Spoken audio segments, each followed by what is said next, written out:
ఇప్పుడు నెక్స్ట్, ప్రతిదానికి సమయం ఉంటుంది అని పోయిన వారం నేను కొన్ని వచనాలు కూడా మీకు ఇచ్చిన. ఇప్పుడు దేవుడు ఎందుకు మనల్ని వెయిట్ చేపిస్తాడు? దేవుడు మనల్ని ఎందుకు వెయిట్ చేపిస్తాడు అంటే సమయం ఎందుకు అంటే మనం ఆలస్యం అనుకుంటాం, కానీ వేచి చూడాల్సిన అవసరం ఎందుకు వచ్చింది? వేచి చూడాల్సిన అవసరము ఎందుకు వస్తుంది?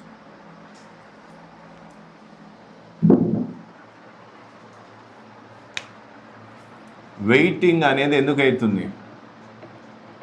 వెయిటింగ్ అనే దాని వెనుక కారణం ఏంటి అనేది మనం చూడాలి. వెయిట్ అంటే మనం వేచి చూడాల్సిన, అంటే దేవుడు ఏం చేస్తాడు, మనల్ని కొన్నిసార్లు మనల్ని వేచి చూసేటట్టు చేస్తాడు.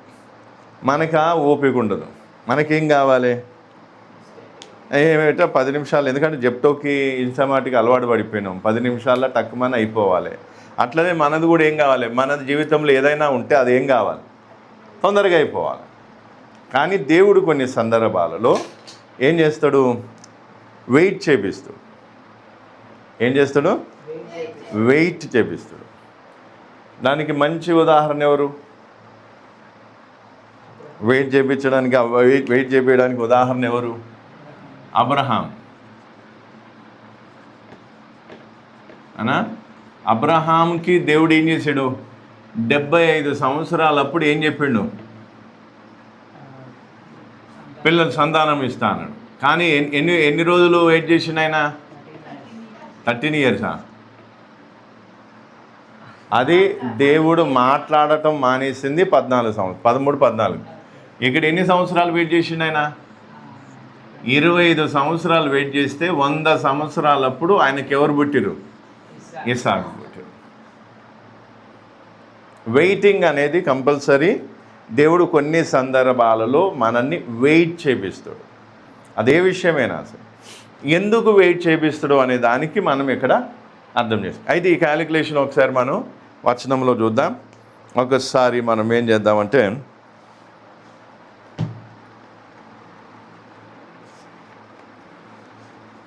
ఆదికాండము 12వ అధ్యాయము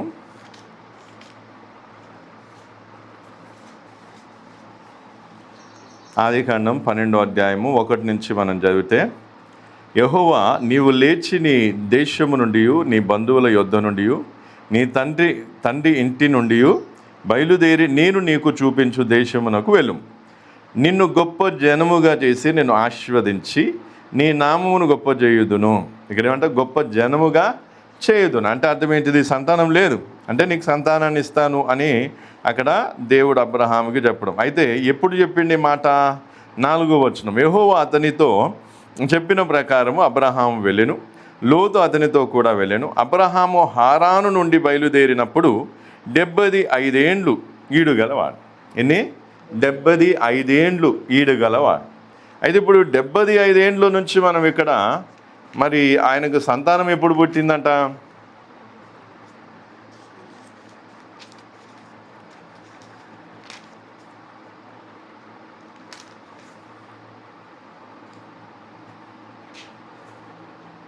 ఇక్కడ సంతానం మనకు ఎప్పుడు?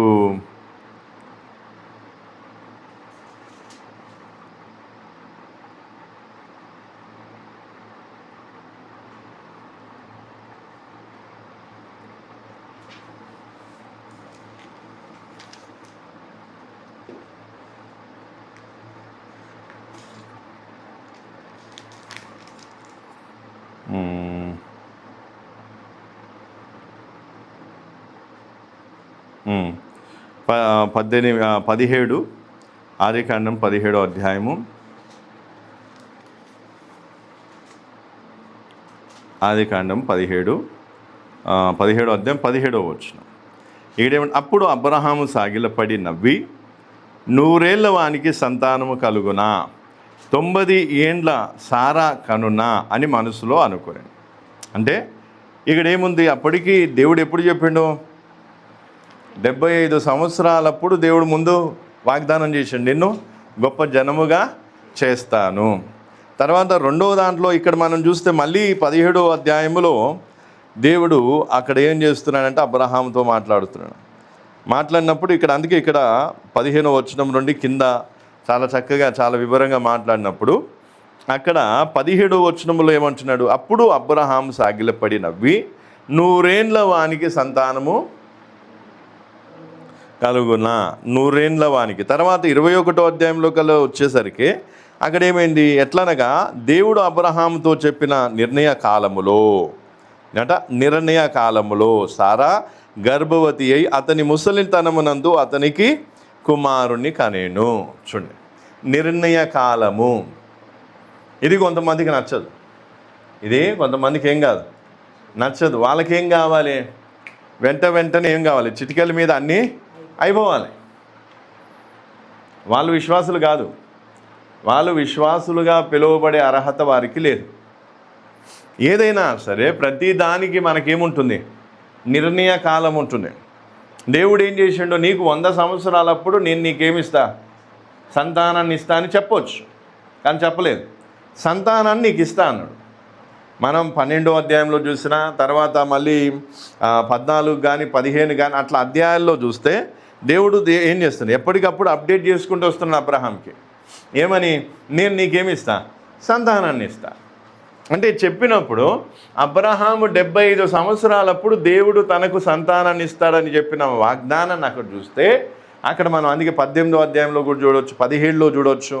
అట్లా అంటే ఈ అధ్యాయాల్లో మనకు చాలా స్పష్టంగా ఏముంది, పదే దేవుడు ఏం చెప్తున్నాడు, నేను నీకేమిస్తా, సంతానాన్ని ఇస్తాను. 18వ అధ్యాయంలో కూడా దేవుడు చాలా స్పష్టంగా చెప్తాడు, ఏం చేస్తా, వృద్ధాప్యంలో నీకేమవుతుంది.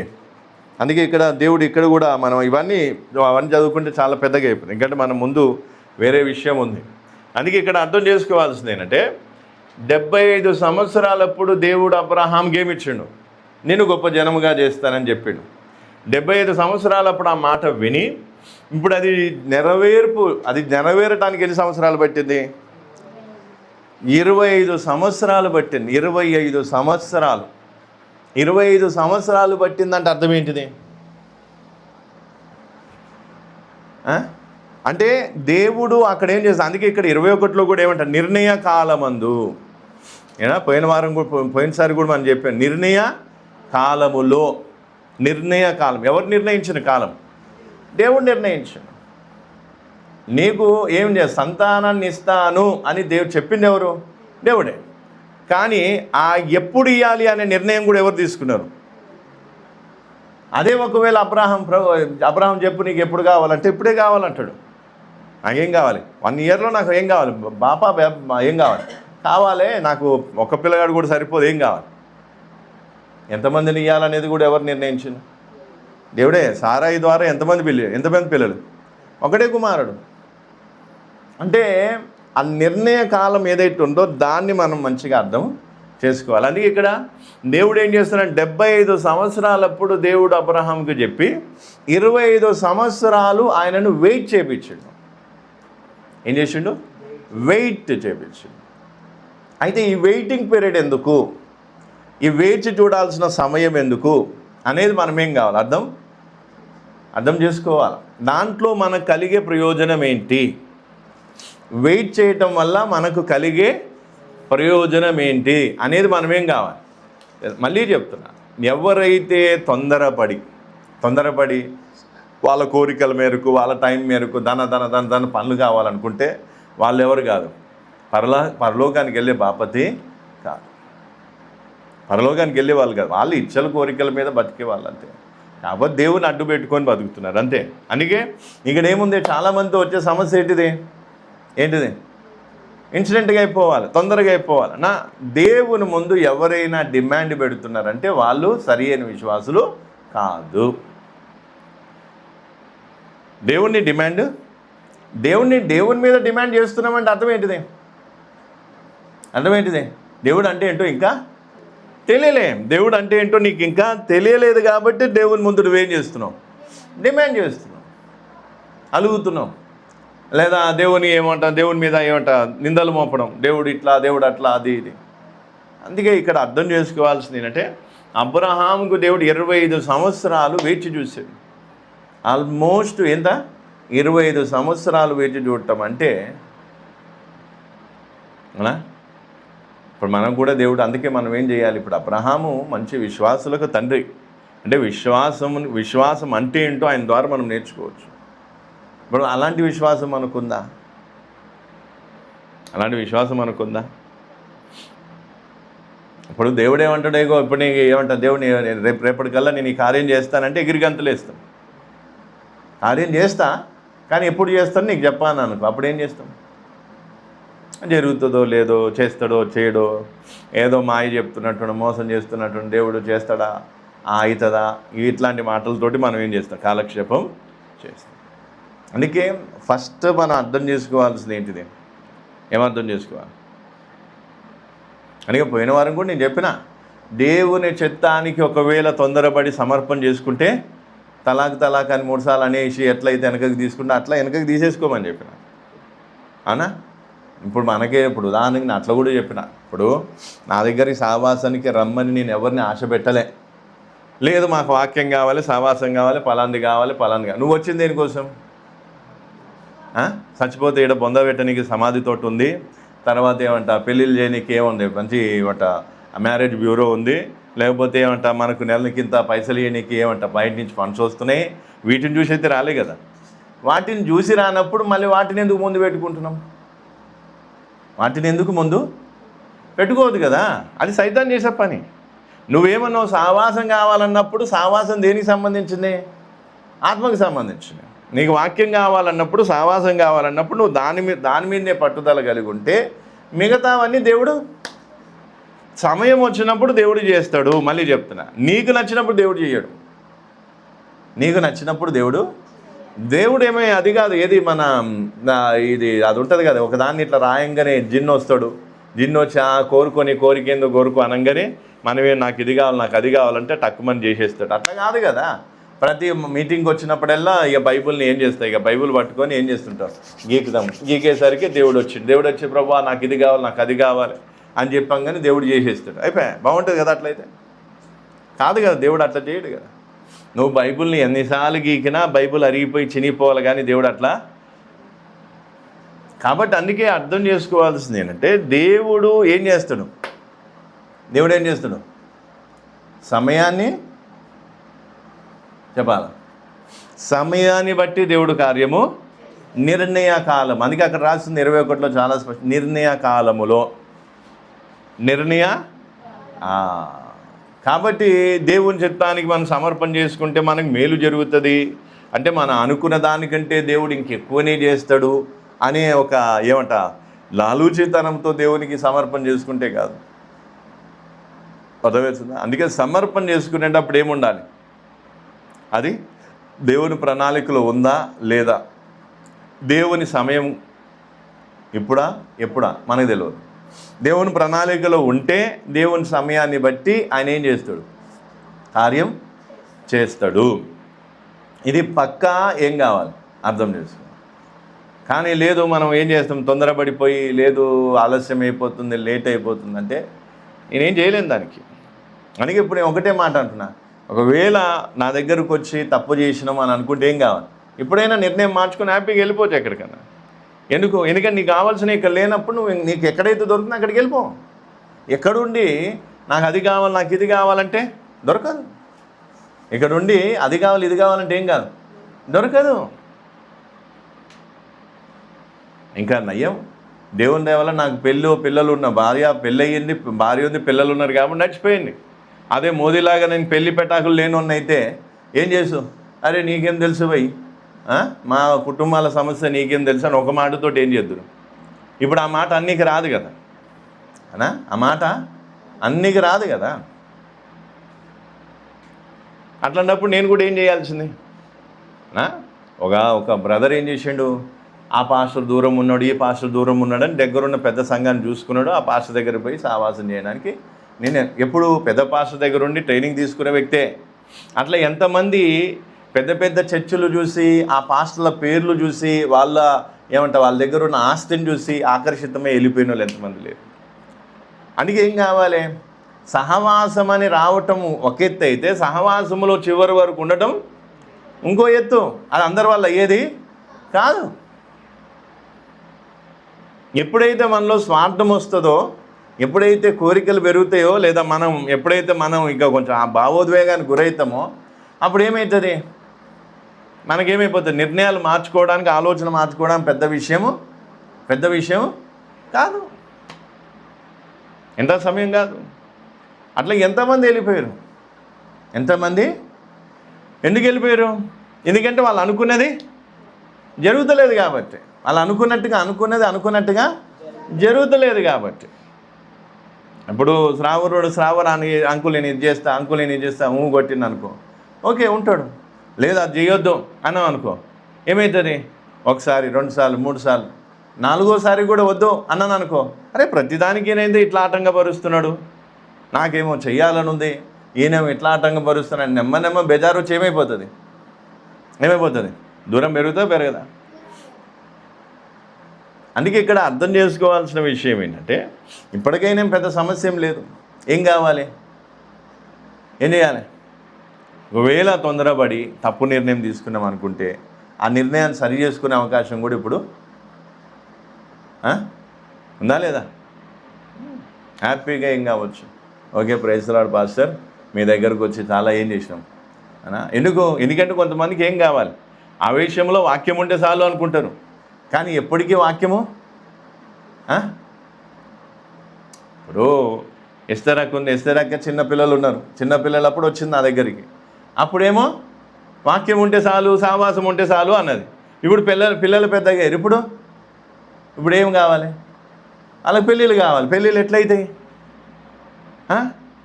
నా బిడ్డకు తగ్గ సంబంధం ఏడ ఉంది, సంఘంలో ఏడ చూసినా ఎవరు సరిగ్గా లేరు కదా, మరి నా పిల్లకి ఎట్లా పెళ్ళి అవుతుంది, నా కొడుకుకి ఎట్లయితుంది పెళ్ళి, వస్తాయా లేవా? అదే చిన్నగా ఉన్నప్పుడేమో ఏమన్నావు మాకేమొద్దు, మాకు సావాసం ఉంటే చాలు, మాకు ఈ పాస్టర్ ఉంటే చాలు, మాకు ఈ సావాసం ఉంటే చాలని మనం లబోదిబ్బో కొట్టుకున్నాం. మళ్ళీ తర్వాత ఇప్పుడు ఏమైంది, ఆలోచన మారిందా లేదా? మరి ఆ చిన్నగా ఉన్నప్పుడే నువ్వు పిల్లలు పెద్దగా అవుతారు, మరి వాళ్ళ పెళ్ళిళ్ళ సంగతి ఏంటి, లేదా మేము చచ్చిపోతే మా సమాధుల సంగతి ఏంటి, లేకపోతే ఇంకేదన్నా ప్రాబ్లం ఉంటే ఇంకేందని, ఇవన్నీ ఆలోచన చేసుకోవాలా వద్దా? ఇప్పుడు ఆయన అక్కడి నుంచి వచ్చిండు పాస్టర్, పిన్ని పాస్టర్ వచ్చేసి ఏం చేస్తాడు, ఎగ్జామ్ పెడతాడు, వాళ్ళని వీళ్ళని అయ్యర్ అది ఇది అని అంటాడు, సీదా వెళ్ళిపోతాడు అంతే. మరి ఇక్కడ మన మినిస్ట్రీకి సంబంధించి ఏముంది సమాధి తోటి ఉందా? పోయినసారి నేను ముందుబడి అడిగితే ఏడన్నా మెంబర్షిప్ తీసుకో అది ఇదనని ఇంక ఏమంటాం. ఇప్పుడు ఇంత పెద్ద మినిస్ట్రీ ఉన్నప్పుడు మినిస్ట్రీ వాళ్ళు రెస్పాన్సిబిలిటీ తీసుకోవాలా వద్దా? మరి మన మినిస్ట్రీ వాళ్ళు ఇంతమంది ఉన్నారు, ఇన్ని సంఘాలు ఉన్నాయి, మరి ఎవరైనా చనిపోతే వాళ్ళు ఏం చేయాలి? పలానా చోట స్థలం తీసుకున్నాం, లేదా పలానా మెంబర్షిప్ తీసుకున్నాం మన అందరి కోసం, మీరు పోయి అక్కడ ఏం చేసుకున్నాం, మనకు బేఫికర్ అవుతామా కామా? ఈరోజు ఏముంది, పెద్ద చర్చ్ ఉంది అనుకో, కొంచెం గుంపు ఎక్కువ ఉందంటే వాళ్ళు సేఫ్ అయిపోతున్నారు, గుంపు చిన్నగా ఉంటే వాళ్ళు ఏం కావాలి, అవునా కదా? సమస్య అవుతుందా లేదా? ఇట్లాంటి ఎన్నో ఉన్నాయి సమస్యలు. ఇప్పుడు రేపు ఏమన్నా అయినా కూడా పాస్టర్ ఏమంటాడు, సీదా అంటాడు నాకు సంబంధం లేదు. ఒకవేళ పోలీసులు వచ్చి పట్టుకపోయినా, జైల్లో ఇచ్చినా ఒకటే అంట, నాకు సంబంధం లేదు. బెయిల్ ఇయ్యడు, పైసలు ఇయ్యడు, ఏమీ లేదు, నాకు సంబంధం లేదంట సీదా. ఈవెన్ ఐడి కార్డు కూడా ఇవ్వలేదు ఇంతవరకు. అరే నువ్వే ఇట్లా ఆలోచిస్తే మరి నేను ఎట్లా ఆలోచించాలి, నువ్వే చెప్తున్నా నేను. అంటే అంకుల్ ఇది ఆలోచిస్తున్నా అంటే ఇంక నేనేం అనలేను, ఎందుకంటే కంపారిజన్ చేసి చెప్తున్నా. నేను సావాసం కావాలి, వాక్యం కావాలని వచ్చినప్పుడు నేను దాన్ని పట్టుకొని ఉన్నా. మరి నాకు ఇవన్నీ అవసరం లేవా? ఇవన్నీ ఉన్నాయా లేవా? ఇప్పుడు నేను ఎక్కడో ఉన్నా, ఎప్పుడు ఈ రోజు వరకు ఎప్పుడైనా ప్రభుదాస్ ఎట్లున్నామని ఒక్కసారి ఫోన్ లేదు, ఒక్కసారి కూడా చెయ్యాలి కదా. ఇప్పుడు నాకేమో దిక్కు మొక్కున్నారా? పోనీ వేరే వాళ్ళు అంటే వాళ్ళు అందరు ఉన్నారు కాబట్టి వాళ్ళకి ఏదో పేరు. నేను ఒక అనాథ కదా, నాకు వెనక ముందు లేరు కదా, నాకు నా భార్య పిల్లలు, మేము నలుగురమే ఉన్నాం, ఎన్ని కష్టాలు పడుతున్నాం, ఎన్ని బాధలు మరి ఒక్కసారన్నా ఫోన్ చేసి అంటే చెప్పుకుందా. ఇవన్నీ చెప్పుకుంటూ పోతే ఎట్లుంటుంది? అరే నువ్వు దేనికి వచ్చినావు, నువ్వు దేన్ని ఆలోచిస్తున్నావు అవుతుందా? కానీ మనకి ఎట్లుంటుంది, ఫస్ట్ ఏమో మనకేం కావాలి, చెప్పాలా? సహాసం కావాలి, వాక్యం కావాలి, మళ్ళీ తర్వాత ఏం కావాలి, మళ్ళీ మనం కోరినట్టుగా ఏం కావాలి. అరే నేను ఒకటే చెప్తున్నా. ఇప్పుడు నేను చేస్తేనే నాకు సమాధి చేసే గ్యారంటీ లేదు. నేను ఒకటే చెప్తాను, మున్సిపాలిటీ వాళ్ళకి ఫోన్ చేస్తే వాళ్ళు తీసుకుపోయి ఏం చేస్తారు, మిషన్లు వేసేస్తారు, అయిపోయి బూడిద అయిపోతుంది, కథం. నాకే దిక్కు లేదు. ఇంకా నేను వేరేకి ఏం చెప్పను వేరే వాళ్ళకి. పోనీ మన అందరం కలిసి ఏమన్నా పోగు చేసుకుని ఏమైనా చేసుకుందామంటే ఇచ్చేటోళ్ళు ఎక్కడ? పోనీ నాకు వచ్చిన దాంట్లో ఏమైనా తీసి పెడదామంటే అది కూడా ఎక్కడ? ఇది చెప్తున్నా. ఇవన్నీ చూసుకుంటే ఏం చెప్పాలి? ఇక నేను సేవ చేయాలి అసలు? ఎప్పుడో పక్క బైబిల్ పెట్టి పక్కకి ఏం చేయాలి? కూలి నాలో చేసుకొని నా తిండి నా భార్య పిల్లల్ని చూసుకోవాలి. వాస్తవానికి చెప్తున్నా. అంటే మనం ఒక్కోసారి ఎంత నీచంగా తయారవుతామంటే, అరే నువ్వు వచ్చింది దేనికోసము? మనం ఎందుకు వచ్చినాం? వాక్యము, సావాసము, ఆత్మరక్షణ. నువ్వు దాని మీదనే ఉండు. దేవుడు ఏం చేస్తాడు? సమయం వచ్చినప్పుడు దేవుడు చేయాల్సిన కార్యం దేవుడు చేస్తాడు. మేము ష్యూరిటీ ఇవ్వలేము, గ్యారంటీ ఇవ్వలేము. అమ్మా నువ్వు చచ్చిపోతే నీకేం చేస్తా, ఏమంటారు చెక్కే, దాన్ని ఏమంటారు, గంధపు చెక్కతో నీకు సమాధి చేయాలంట. పెట్టె చేపించి ఆ పెట్టెలో నిన్నేసి తర్వాత మేము ఏం చేస్తాం, పలానా చోట మంచిగా సమాధి చేసి మళ్ళీ సిమెంట్ తోటి పాలరాతులతో కట్టించి ఈ గ్యారంటీలు మేము ఇవ్వలేము. మాకే గ్యారంటీ లేదు. ఇప్పుడు ఉదాహరణకు నేను ఇటు వచ్చిన, నా భార్య చచ్చిపోయింది అనుకో, ఎవరు వస్తారు ఎవరన్నా నేను నుంచి నాతో పాటు ఎవరు వస్తారు చెప్పు? నేను రాసిస్తా. ఎవరు రారు. నేనే పోవాలి, పోయి నేనే సమాధి చేసుకోవాలి. గ్యారంటీ ఇస్తా. ఎందుకు అందరికి పనులు ఉన్నాయి. ఇంకా గవర్నమెంట్ డ్యూటీలు ఉంటే ఇంకెట్లుంటున్నావు పరిస్థితి? ఇప్పుడు నేనేం చేయాలి? నా పిల్లలు ఆడ ఏం చేసుకోవాలి? ఇప్పుడు ఆడ పోయి పలానా రండి అని పిలిస్తే వచ్చేటోళ్ళు కూడా లేరు. ఏది ఉన్నప్పుడు నేను పోయేదాకా శవం ఏం కావాలి? ఇంట్లో అట్లనే ఉండాలి, పిల్లలు అట్లనే ఉండాలి. నేను రాత్రంతా ప్రయాణం చేసిపోయి పొద్దున్న దిగిన తర్వాత అప్పుడు ఏం చేస్తాం? అక్కడ కూడా ఏడే సమాధి చేయాలో తెలియదు. అంటే చెప్తున్నా, అరే మాకే దిక్కు లేదు, మా పరిస్థితి ఎట్లుంది? అరే మీ ఏ పాస్టర్ దగ్గర పోతున్నావు, ఆయన పరిస్థితి ఏంటి? అది నువ్వు ఆలోచించవు. ఎప్పుడు చూసినా నాది నేను, నాది పిల్లలు, జల్లలు, ఇది అది ఏంది? నువ్వు విశ్వాసం ఉన్న వ్యక్తివి అయితే విశ్వాసము ఏం చేయి, వ్యక్తం చేయి. లేదు విశ్వాసం లేకపోతే వదిలేయి, సీదా ఈ మార్గాన్ని వదిలి వెళ్ళిపో నీకు నచ్చిన చోటి. వైట్ పేపర్ మీద రాసిచ్చి నేనేం చేస్తా, ఇది చేస్తా, అది చేస్తాను నాకు ఇచ్చిర్రు ఎవరైనా పేపర్? పిన్ని బాస్ వచ్చిన తర్వాత ఏమంటే ఈ రోజు వరకు మీరు చెప్తారు, ఈ రోజు వరకు నాకు కిరాయి కట్టలే. ఈ రోజు వరకు నేను ఇంటి కిరాయి కట్టుకోనికి ఎంత తిప్పలు పడుతున్నా, ఎన్ని తిప్పలు పడుతున్నా. మీకేం తెలుస్తుంది చెప్పు? పోనీ మనదేముంది, మనకి ఏమన్నా మా అంటే 2000, 2500. ఇప్పుడు నేను ఎంత కట్టుకోవాలి చెప్పు? మళ్ళీ రాను పోని ఛార్జీలు. అంటే నేను ఎందుకు ఈ విషయాన్ని చెప్తున్నా అంటే, ఒకటి గుర్తుపెట్టుకోవాలి, మనము ఏ ఉద్దేశంతో వచ్చినామో ఆ ఉద్దేశంతోనే ఏం కావాలి. నేను ఒకటే, సావాసం కావాలని వచ్చినా, వాక్యం కావాలని వచ్చినా దాంట్లోనే తృప్తి పడుతున్నా అంతే. దానికి మించి లేదు. ఇప్పుడు ఆయన నాకు ఏమి ఇస్తున్నాడు, ఏమి ఇస్తలేడు, మరి ఆ బాధలు చెప్పుకోవాలంటే నేను ఎన్ని చెప్పుకోవాలి చెప్పు? ప్రతి వారం చెప్పుకుంటా. పిన్ని భాష నన్ను పట్టించుకుంటలేడు, నా పిల్లల గురించి ఆలోచిస్తలేడు, లేదా మా పరిస్థితి, ఇవన్నీ ప్రతి వారం చెప్పొచ్చా లేదా? ఎవరు మూతిగట్టి ఎవరు నోరు మూస్తారు? నువ్వు చేసేది తప్పు అని ఎవరని అంటారా? అయ్యో అని జాలి తలుస్తారు ఇక. కాబట్టి ఇవన్నీ ఏంటంటే మనం చాలాసార్లు ఏం చేస్తాం, నిత్యంగా దౌర్భాగ్యంగా తయారవుతాం.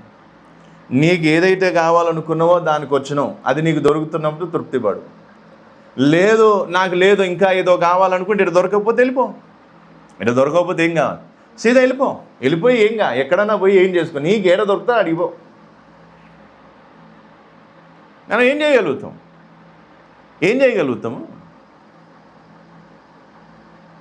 సేవ ఎక్కువ ఉన్నా కష్టమే, తక్కువ ఉన్నా కష్టమే. మీకేం తెలుస్తుంది మేము అనుభవించేది? సేవ ఎక్కువ ఉంటే అట్లా అంటారు, సేవ తక్కువ ఉంటే ఎవరో కాదు, ఎవరు మన మినిస్టర్లే అంటారు. ఇప్పుడు బయట ఎన్ని పుకార్లు నా గురించి నడుస్తున్నా మీకేం తెలుసు? అన్నీ నాకు తెలియవు, కానీ ఒక్కసారి ఆరాధిస్తే అన్నీ చెవులు పడతాయి. అవన్నీ పట్టించుకోం. పోనీ కుక్కలు మరుగుతున్నాయి అనుకుంటాం, వదిలేస్తాం. మా పాస్టర్ అదే ఏనుగుపోతుంటే కుక్కలు ఎన్నో మరుగుతాయి, మనం ఆగొద్దు, మన పని మనం చేసుకుని వెళ్ళిపోవాలి అంతే. మన పని మనం చేసుకుని వెళ్ళిపోతున్నాం, వాళ్ళు ఏం మరుగుతున్నారు, వీళ్ళు ఏం మరుగుతున్నారు. కాబట్టి ఒక్కటే సింపుల్ విషయం గుర్తుపెట్టుకోవాల్సింది ఏంటంటే, దేవుడు మనల్ని వెయిట్ చేపిస్తాడు. వెయిట్ చేయించినప్పుడు ఏం చేయాలి? వెయిట్ చేయాలా? అరే మన మినిస్ట్రీకే ఏం లేదు, మినిస్ట్రీ తరఫు నుంచే బొందలగడ్డ లేదు, మరి నేనేమో కొత్తగా చేసుకొని రావాలా బొందలగడ్డను? నేను షౌకారిని అయితేనేమో వాళ్ళ వీళ్ళలాగా అక్కడ చర్చి ఇక్కడ చర్చి అక్కడో కారు ఇక్కడో కారు అట్లా బాగా ఉన్నోన్న అయితేనేమో నేను గొంతును. నేను ఓ స్థలం కొనేసి ఏం చేద్దును, మన కోసం డొనేట్ చేసుకొని పెట్టుకుందును. మరి లేదే అట్లా. కాబట్టి ఇవన్నీ ఏంటంటే మనం ఏం చేస్తాం, ఒక్కసారి ఒక రకంగా ఇంకోసారి ఇంకో రకంగా ఉంటే అది దేవుడు మెచ్చడు. నీకు ఆల్రెడీ తెలుసు మన దగ్గర మొదటి నుంచి ఏముంది. పోనీ ఒకప్పుడు బాగుండి ఇప్పుడేమన్నా దిగిపోయినామా? కాదుగా, మొదటి నుంచి అదే కదా. మనకు మ్యారేజ్ బ్యూరోలు లేవు, పిల్లల సంబంధాలు చూస్తాము చేస్తామని ఎవరన్నా చెప్పిరా? ఏమన్నా చెప్పినా ఇస్తారక్క? ఇంత పిల్లలు చిన్న పిల్లల్ని వేసుకొని వచ్చింది నా దగ్గరికి. ఇప్పుడు వాళ్ళ పిల్లలు పెద్దగా అయిపోయారు. ఎంత పెద్దగా అయిపోయినా ఛాంపియన్ అయిపోయింది ఆయన కొడుకు. ఇతరులు వేరే వాళ్ళు మూతి పనులు రాలగొడుతున్నాడు ఆయన. అంటే చెప్తున్నా, ఇప్పుడు మన ఆయన పెళ్ళి, ఇప్పుడు చిన్నపిల్లలు వేసుకొని వచ్చినప్పుడు అమ్మ నువ్వు చిన్నపిల్లలు ఉన్నారు కదా, పిల్లలు పెద్దగా అయినా పెళ్లి చేసే పూచినాదని నేను చెప్పినా. ఆ పని ఎవరిది? దేవుండే. ఇప్పుడు నాకు 2 పిల్లలు ఉన్నారు, మరి నాకేమైనా ఫినిపాస్ గ్యారంటీ ఇచ్చిందా నీ పిల్లలకి పెళ్లి చేస్తాను? చెప్పు, అడుగు కావాలంటే ఫోన్ చేసి. పత్తా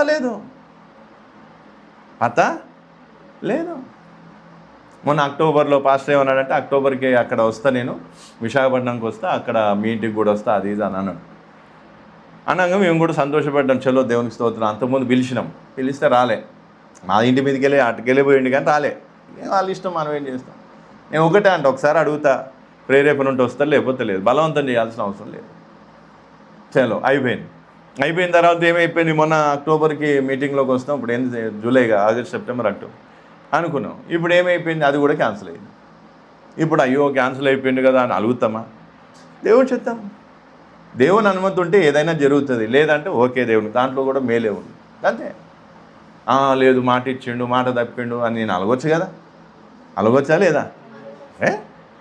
అప్పుడు ఆయన అనుకోని పరిస్థితిలో ఆయన రాలేకపోతున్నాడు. కథం మనం ఏం చేయలేము, అర్థం చేసుకోవాలి అంతే. అందుకే ప్రియులారు ఈరోజు ఒకటే అర్థం చేసుకోవాలి, దేవుడు మనల్ని వెయిట్ చేపిస్తాడు. వెయిట్ చేసి ఏముండాలి? విశ్వాసం ఉండాలి. విశ్వాసం ఉంటేనే మనం ఏం చేయగలుగుతాం? వెయిట్ చేయగలుగుతాం. విశ్వాసం లేకపోతే ఏం చేయలేము, వెయిట్ చేయలేము. అందుకే దేవుడు మనల్ని ఏం చేస్తారంటే వెయిట్ ఎందుకు చేపిస్తాడు, దానికి గల కారణం 1, 2, 3 అట్లా లైన్గా రాసుకొని ముగించుకున్నాను తొందరగానే. ఇంకా కొంచెం లేట్ అవుతుంది, మరి దానికి మీరు ఓకే అంటే మనం 2 గంటల దాకా పోదాం.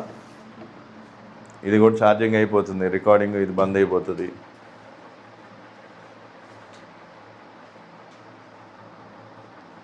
దేవుడు ఎందుకు వెయిట్ చేపిస్తాడు?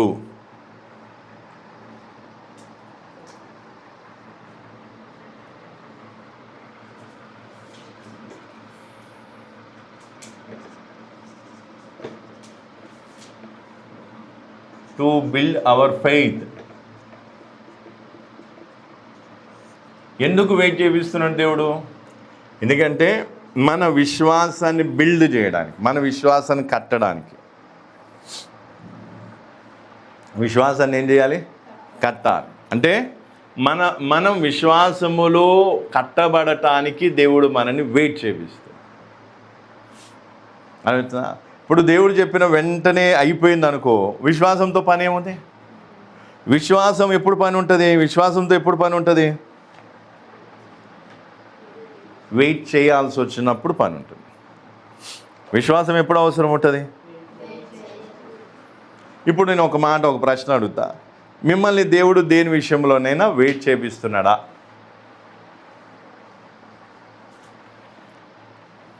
దీన్ని బట్టి అర్థమైపోతుంది మీ కథ ఏందో, మీ కారకాలు ఏందో. దేవుడు మిమ్మల్ని దేని విషయంలోనైనా వెయిట్ చేపిస్తున్నాడా? వెయిట్ చేయించినప్పుడు దాంట్లో విశ్వాసాన్ని చూపగలుగుతున్నామా? విశ్వాసం అనేది బిల్డ్ అవుతుందా? అంటే విశ్వాసం పెరుగుతుందా? విశ్వాసంలో బలపడుతున్నామా?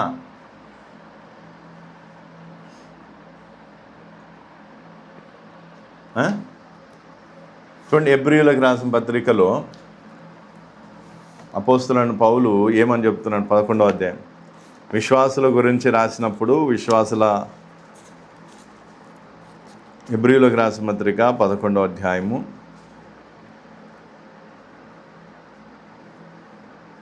11వ అధ్యాయం 11, 12 వచనాలు.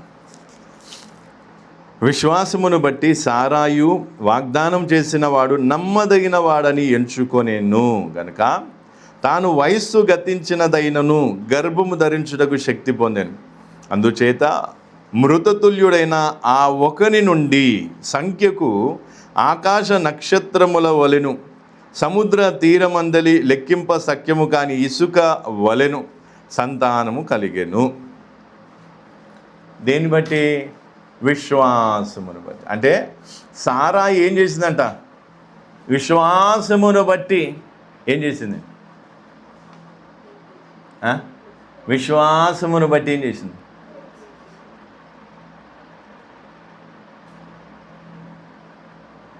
ఈరోజు పరిస్థితి ఏంటి అంటే, ఎట్లనో ఉంటే పెళ్ళి కాదనేసి వదిలేసి నగలు ధరించుకొని పెళ్ళిళ్ళ కోసం ఎదురు చూస్తున్న రోజులు ఇప్పుడు. మన దగ్గర ఉన్నోళ్ళే ఈరోజు ఈరోజు ఏమైంది? ఎందుకు? ఒకప్పుడు ఇట్లాగే పెళ్లి గురించి చెప్తే వాళ్ళు ఏమనేదంటే, పెళ్లి చేయనీకి చేతగాక ఈ వాక్యాలు ఇవన్నీ చెప్తున్నాడు అని చెప్పేసి అట్లా కూడా తిరుగుబాటు చేసిన వాళ్ళు ఉన్నారు. అని ఇప్పుడు నేను చెప్పే వాక్యము ఏంది? వాక్య ప్రకారం ఉందా లేదా? ఇది దేవుడు మాట్లాడుతున్న మాట కాదా? ఎవరికైతే దేవుని మాట అని గ్రహించగలుగుతారో వాళ్ళకి ఇది అర్థమవుతుంది. ఇక స్వార్థపూరితంగా ఏం చేస్తాం? ఆలోచిస్తే వాళ్ళు ఏం చేస్తారు?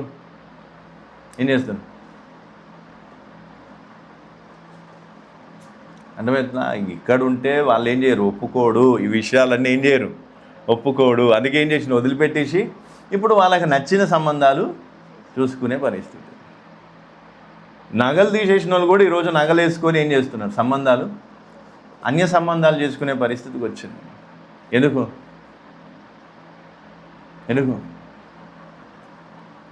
వేచి చూసే ఏం లేదు, వెయిట్ చేసే ఏం లేదు. విశ్వాసం వాళ్ళకి అయిపోవాలి, తొందరగా చేసుకుంటారు. ఏమేమి కొన్ని రోజులు ముచ్చటంతే. చేసుకున్న తర్వాత అప్పుడు మళ్ళీ లబోదిబ్బోమని నెత్తినోరు కొట్టుకుంటారు. అందుకే ఇక్కడ అర్థం చేసుకోవాల్సింది ఏంటిది? మన విశ్వాసాన్ని బిల్డ్ చేయడానికి దేవుడు మనల్ని ఏం చేస్తాడు? వెయిట్ చేపిస్తాడు. అర్థమవుతుందా? వెయిట్ చేపిస్తాడు. కాబట్టి అందుకే మనం వెయిట్ చేయాలి. ఏం చేయాలి? వెయిట్ చేయలేకపోతే ఏం చేయాలి? తూర్పు తిరిగి దండం పెట్టి హ్యాపీగా ఇంటికి వెళ్ళిపోవాలి. సీదా చెప్తున్నా, వెళ్ళిపోవాలి. ఇప్పుడు ఈ వాక్యాన్ని వినేసి ఇప్పుడు పుష్పక కోపం వచ్చి ఏమని చేస్తా, సరే అన్న ప్రైజ్లో మేము వెళ్ళిపోతున్నా అంటే హ్యాపీగా నేను ఉండమని కూడా చెప్పాను నేను. ఎందుకంటే ఒకరు వెళ్ళిపోవాలని కాదు. నేనేమంటున్నా, వాక్యానుసారంగా కట్టబడి ఏముండాలి? అరే నేను వెయిట్ చేయించేది నేనా దేవుడా? అరే దేవుడు నేను వెయిట్ చేయించినప్పుడు నువ్వు దేవుని యొక్క ప్రణాళిక చొప్పున సమయాన్ని బట్టి నువ్వు వెయిట్ చేసే విశ్వాసం నీకు లేనప్పుడు నేనెవరండి? నేను దేవుని కాదు కదా.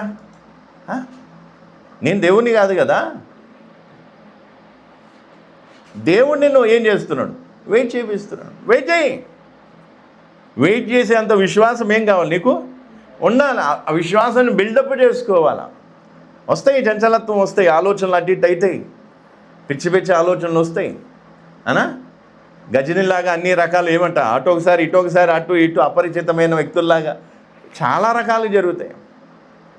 అంత జరిగినా కూడా నీకేముండాలి? దేవుడిచ్చిన వాగ్దానం ఇదేముండాలి? నమ్మకం, విశ్వాసం. నా దేవుడు నమ్మదగినవాడు, ఆయన తన నిర్ణయ కాలాన్ని బట్టి కార్యము చేస్తాడు. ఆమేన్. అంతే. మనకెట్లా ఉంటుంది?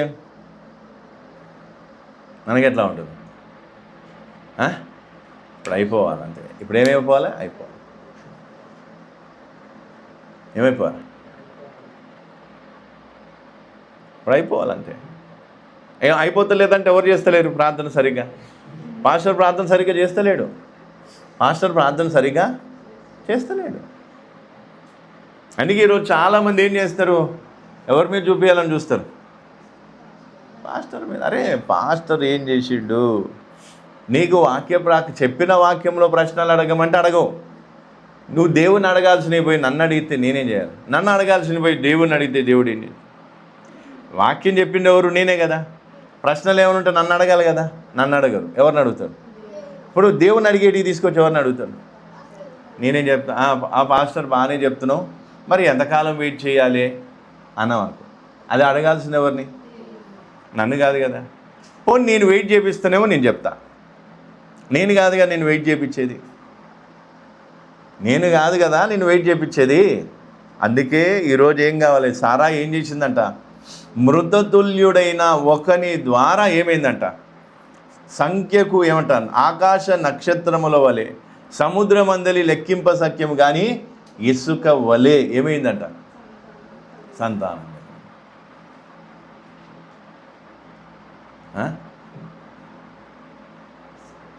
అర్థమవుతుందా? కాదు కాదు, మనకేముండదు.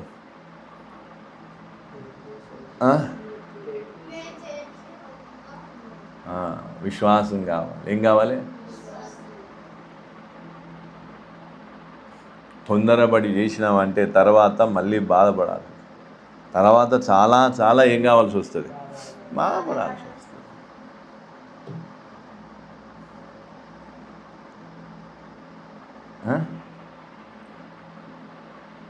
మీరు ఉదయం చెప్పినా నేను, నా పెళ్ళికి ఎవరు బాధ్యత తీసుకున్నాను? తల్లిదండ్రులు కాదు, ఎవరు?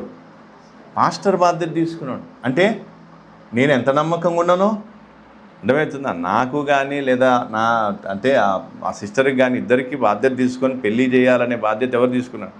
పాస్టర్లు తీసుకుని. అంటే నా మీద ఎంత భరోసా ఉంటే ఆ పని. మరి ఈరోజు నేను ఎవరి మీద అంత భరోసా పెట్టగలను? ఎవరి మీద భరోసా పెట్టగలను?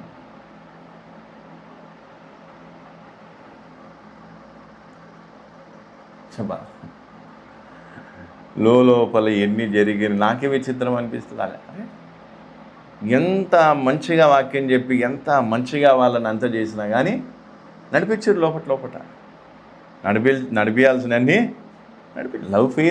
లవ్ అయ్యింది, మళ్ళీ ఫెయిల్యూర్ అయిపోయింది, అవతల వ్యక్తి పెళ్ళి అయిపోయింది, వీళ్ళు దేవదాసులాగా మిగిలిపోయింది. ఎప్పుడు జరిగింది ఇదంతా?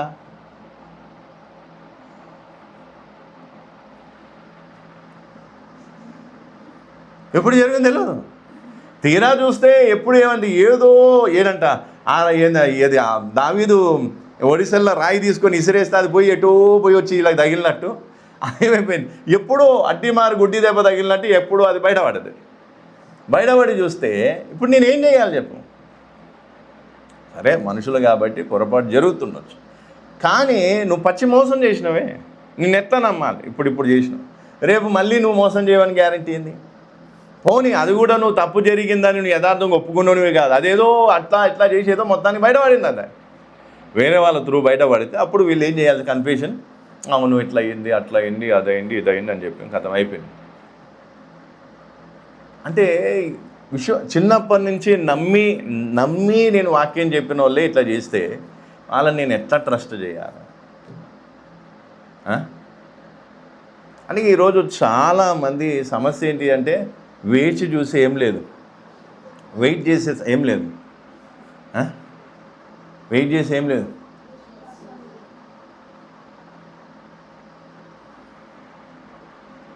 తర్వాత కొంతమంది ఏం చేస్తారు, ఇక వీళ్ళు మంచి యథార్థపడు పెళ్ళి కాకముందు చేసేటి అవి ఇవి చేస్తారు, చేసినాక పెళ్ళి అయిపోయినాక నేను ఇట్లా చేసినా నేను అట్లా చేసినా అంటారు. అదేనా కొంపని ఏం చేసుకుని కూల్చుకునే పని అన్నట్టు. ఏంటంటే యథార్థంగా ఉండాలి, అబద్ధం ఆడొద్దు, భార్యకు అన్ని విషయాలు చెప్పు. అన్నీ చెప్పితే ఇక అయిపోయింది కథ. ఇక అన్నీ చెప్తే అయిపోయింది. ఒకరోజు ఇట్లనే వాక్యం విన్నది ఒక సిస్టర్. ఏం చేసింది, ఆమె చేసిన పొరపాటు పెళ్ళి అయినాక చేసిందంట. ఆమె తీసుకుపోయి భర్తకి చెప్పింది. ఇక చూడు ఏం కొట్టిండు, ఓ నేను చచ్చిపోతా అని ఇక చూస్తున్నాడు. ఇక నన్నే ఎంత నమ్మక ద్రోహం చేస్తావా? ఏంది ఈ పిచ్చి చేస్తాడు? నువ్వు చేసుడేంది, చేసి మళ్ళీ చెప్పుడేంది, చెప్పి అవతల వ్యక్తి ఇంత దైన్యంగా ఎన్ని రోజులు ఏం చేయాల్సి వచ్చింది? నేను సగం గడుపు తినాల్సి వచ్చింది వాళ్ళను సెట్ చేయడానికి, ఆ ఫ్యామిలీని సెట్ చేయడానికి. ఎంత ఏడ్చి వాళ్ళ ఇంటికి పోయి బతిమలాడి, నేను కాలు పట్టుకుని ఆయన గడ్డం పట్టుకున్నా, బతిమలాని నాకు వద్దే ఎన్ని మాటలు, ఇంకా బయట దాకా రానియలే, అవన్నీ ఇట్లాంటి ఎన్నో చేసినా నేను. అది మనకి ఎట్లుంటుంది? ఇప్పుడు గట్టెక్కేసినాం, ఎక్కేసరికి ఇద్దరు కొంచెం భార్యాభర్తలు లోపల ఎట్లుండో మనకు తెలియదు, నడుస్తుంది అట్లా. అర్థమవుతుంది. అందుకే ఈరోజు చాలామందితో వచ్చే సమస్య ఏంటిది విశ్వాసం ఉండాలి. ఏముండాలి? విశ్వాసం ఉంటే ఈ పిచ్చి పిచ్చి చేష్టలు వెతుక్కోవాల్సిన అవసరం ఉండదు. వెతుక్కునేది ఎవరు? ఈరోజు కూడా ఒక సంఘటన నిన్న అని అంటే ఆమె యవనస్తురాలనంట, కానీ ఎవరితోనూ మామూలుగా పేరు పెట్టుకొని కడుపు చేసుకుంటే తల్లి పంపించిందంట ఆయన దగ్గర, వెళ్ళిపో పారిపోండి అనేసి. వచ్చే పరిస్థితి అట్లా వచ్చింది. మరి ఎట్లా పంపించకుండా ఇంట్లో పెట్టుకుంటుందా? ఇవి నేర్పించింది ఏమంట, ఇద్దరు కలిసి పారిపోతే మళ్ళీ తర్వాత ఏమి ఎరగనంటే మళ్ళీ నేనే ఏం చేస్తాను, పిలిచి మళ్ళీ పెళ్లి చేస్తాను. అట్లాంటి పరిస్థితి వచ్చింది ఈరోజు. విశ్వాసం ఉంటే ఏం చేస్తాం దేంట్లోనైనా, అది పెళ్ళో ఈదో అదో ఏదైనా సరే. ఈరోజు నేను ఎక్కడ చచ్చిపోతాను నాకే తెలియదు, ఎట్లా చచ్చిపోతాను నాకే తెలియదు. ఎంత సుదీర్ఘమైన ప్రయాణాలు చేస్తున్నా, ఒకవేళ నేను పోతున్న ట్రైన్ యాక్సిడెంట్ అయితే నేను అంత హెవీ స్పీడ్లో పోతుంది. అంటే నేను చెప్తున్నా, అంటే ఏ నమ్మకంతో పోతున్నాము, ఏ విశ్వాసంతో పోతున్నాము. కాబట్టి అందుకే విషయాలు దృష్టిలో పెట్టుకొని ఏం చేయాలి, దేవుడు మనల్ని వెయిట్ చేపిస్తున్నప్పుడు ఏం చేయాలి, వెయిట్ చేయడానికి ఏం కావాలి, విశ్వాసం. సారా వెయిట్ చేసిందా లేదా? అబ్రహాం వెయిట్ చేసిందా లేదా అనా? అందుకే ఈరోజు చాలామంది ఏం చేస్తారు, వెయిట్ చేయడానికి ఏముండదు. బిల్డ్ చేసుకో, విశ్వాసాన్ని బిల్డ్ చేసుకో. వాక్యాన్ని విని వాక్య ప్రకారం ఏం చేసుకో, విశ్వాసాన్ని బిల్డప్ చేసుకోవాలి. అంటే నీ విశ్వాసాన్ని బలపరచుకోవడానికి, విశ్వాసములు అభివృద్ధి చెందటానికి, స్థిరపడటానికి దేవుడు నీకేమి ఇస్తున్నాడు, టైం ఇస్తున్నాడు.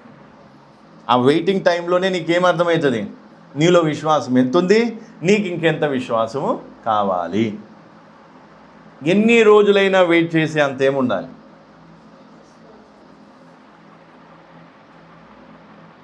విశ్వాసం అంటే ఏంది?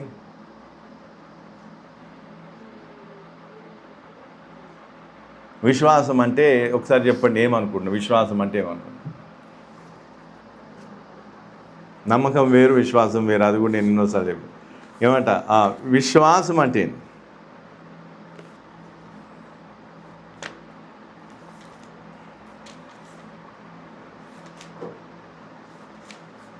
చెప్పాలా? టైం ఎక్కువ లేదు. విశ్వాసం అంటే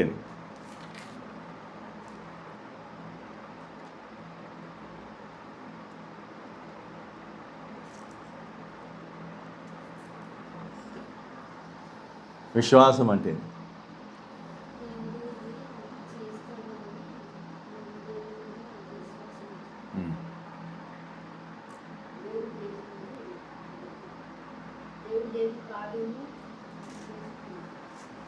దేవుడు నమ్మకం కాదు, నమ్మకం మళ్ళీ కలపొద్దు. నమ్మకం వేరు, విశ్వాసం వేరు. దేవుడు చేస్తాడని విశ్వాసం, అది నమ్మకం అయిపోతుంది. విశ్వాసం అంటే ఏమనుకుంటున్నావు? ఇప్పుడు వాళ్ళు చెప్పారు, నువ్వేమనుకుంటున్నావు మనిషి అక్క?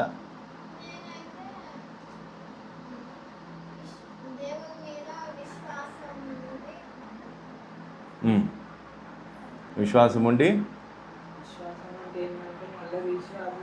అదే విశ్వాసం ఉండి ఏం చేస్తావు చెప్పు, నువ్వు చెప్పమ్మా. విశ్వాసం అంటే ఏంది?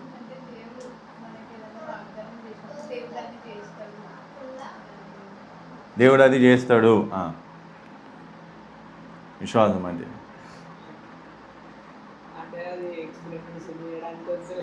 అరే నువ్వు నీకు తెలిసిన 2 ముక్కలు చెప్పు. వాళ్ళు చెప్పారు, వాళ్ళు ఏమైనా ఎక్స్ప్లెనేషన్ ఇచ్చారా? 10 నిమిషాలు 20 నిమిషాలు ఏమైనా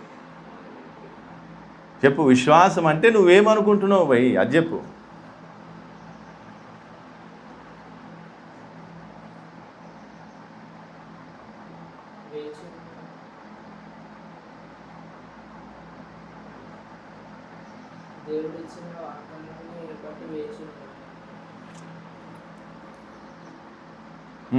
మళ్ళీ చెప్పారు. ఇప్పుడు ఆమె కొంచెం అటు ఇటు సతమతమైంది. నువ్వు చెప్పు, ఫైనల్ చెప్తే నేను చెప్తా.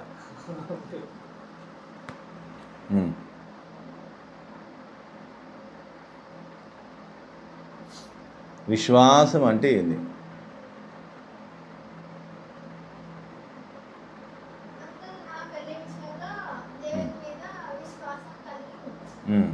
ఓకే రైట్, నువ్వు చెప్పు. అదే విశ్వాసం అంటే ఏంది? విశ్వాసం కలిగి ఉండటం కాదు. విశ్వాసం అంటే ఏమనుకుంటున్నాం?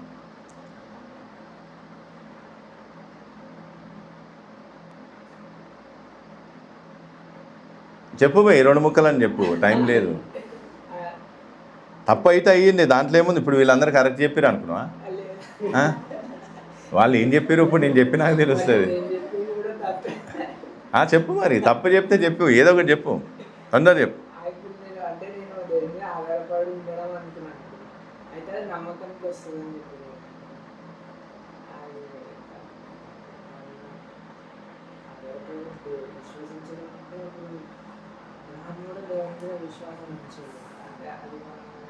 విశ్వాసం అంటే ఏంది? ఏమనుకుంటున్నావు అంటే?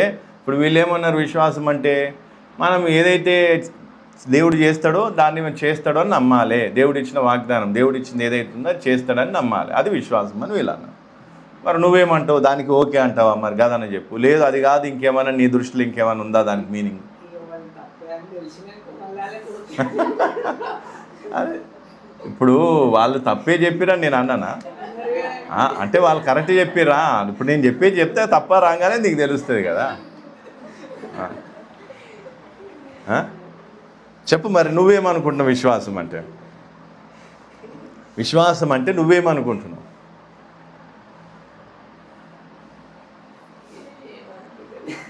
నీకు తెలియదు అసలు విశ్వాసం అంటే?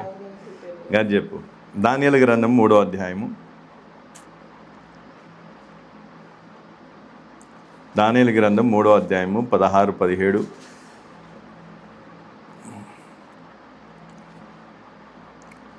షద్రకును మేషకును అబేద్నెగోయు రాజుతో ఇలాగూ చెప్పిరి, నెబుకద్నెజరు ఇందును గురించి నీకు ఉత్తరము ఇయ్యవలనన్న చింత మాకు లేదు. మేము సేవించుచున్న దేవుడు మండుచున్న వేడిమి గల ఈ అగ్నిగుండములో నుండి మమ్మును తప్పించి రక్షించుటకు సమర్థుడు, మరియు నీ వశమున పడకుండా ఆయన మమ్మును రక్షించును. ఒకవేళ ఆయన రక్షింపకపోయినను రాజా, నీ దేవతలను మేము పూజింపమనియు నీవు నిలబెట్టించిన బంగారు ప్రతిమకు నమస్కరింపమనియు తెలుసుకొనుము. మళ్ళీ ఒకసారి చూడండి మంచిగా. దానియేలు గ్రంథం 3వ అధ్యాయం 16-17 వచనాలు. షద్రకును మేషకును అబేద్నెగోయు రాజుతో ఇలాగూ చెప్పిరి, నెబుకద్నెజరు ఇందును గురించి నీకు ప్రత్యుత్తరం ఇయ్యవలనన్న చింత మాకు లేదు. ఈ అగ్నిగుండములో నుండి మమ్మును తప్పించి రక్షించుటకు సమర్థుడు. అంటే రక్షించుటకు ఏంటంట? సమర్థుడు. మేము సేవించుచున్న దేవుడు మండుచున్న వేడిమి గల ఈ అగ్నిగుండములో నుండి మమ్మును తప్పించి రక్షించుటకు సమర్థుడు, మరియు నీ వశమున పడకుండా ఆయన మమ్మును రక్షించును. ఒకవేళ ఆయన రక్షింపకపోయినను రాజా, నీ దేవతలను మేము పూజింపమనియు నీవు నిలవబెట్టించిన బంగారు ప్రతిమకు నమస్కరింపమనియు తెలుసుకున్నాము. దీన్ని ఏమంటారు? చెప్పండి సీరియస్గా. దీన్ని ఏమంటారు?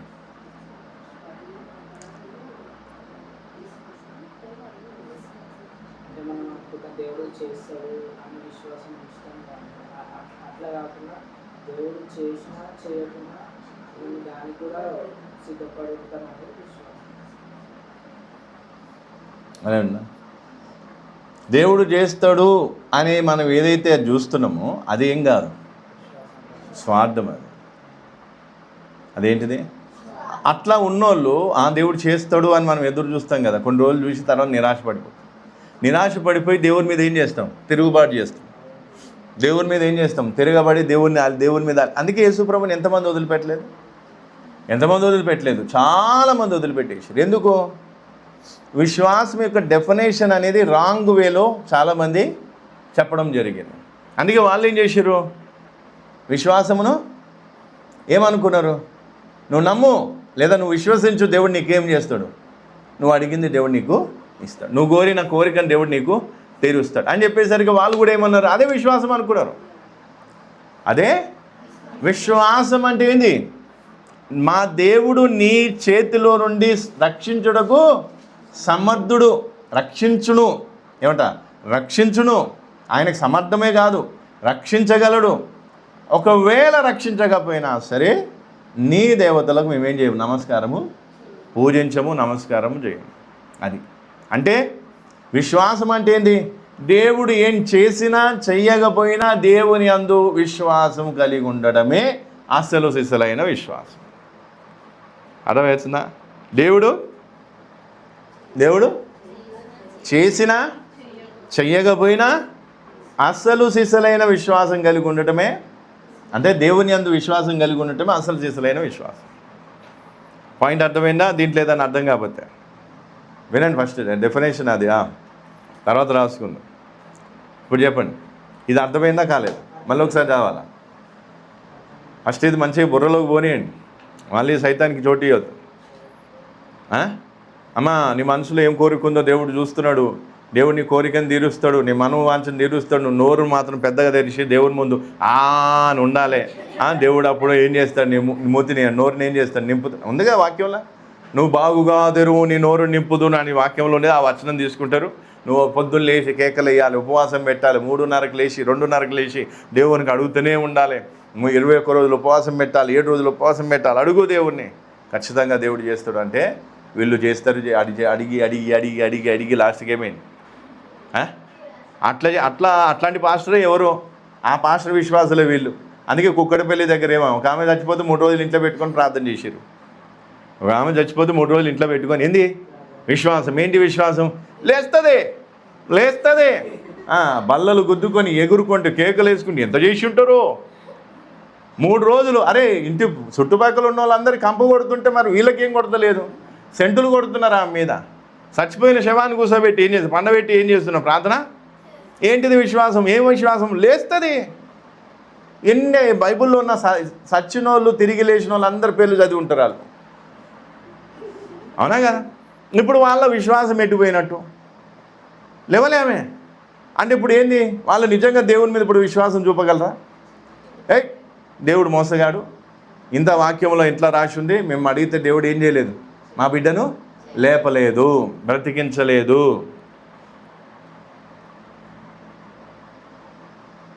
అర్థమవుతుందా? అంటే ఈరోజు పరిస్థితి ఏంటిది?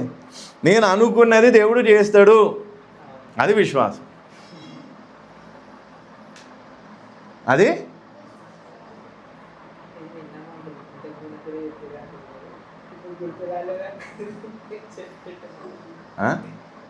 ఇప్పుడు మేఘ నాకేం కావాలి? డాక్టర్ అవుతుంది ఉదాహరణ. ఇప్పుడు నా కూతురు ఏమవుతుంది? డాక్టర్ అవుతుంది. నేను నమ్ముతున్నా, నేను విశ్వాసం ఉంచుతున్నా. కొన్ని దినాలు అయినాక డాక్టర్ కాలేదు అనుకో, దానికి చదవలేదు, కారణాలు ఏవో ఆటంకం. అప్పుడు ఏం చేస్తాం? విశ్వాసం పెరుగుతుందా తగ్గుతుందా?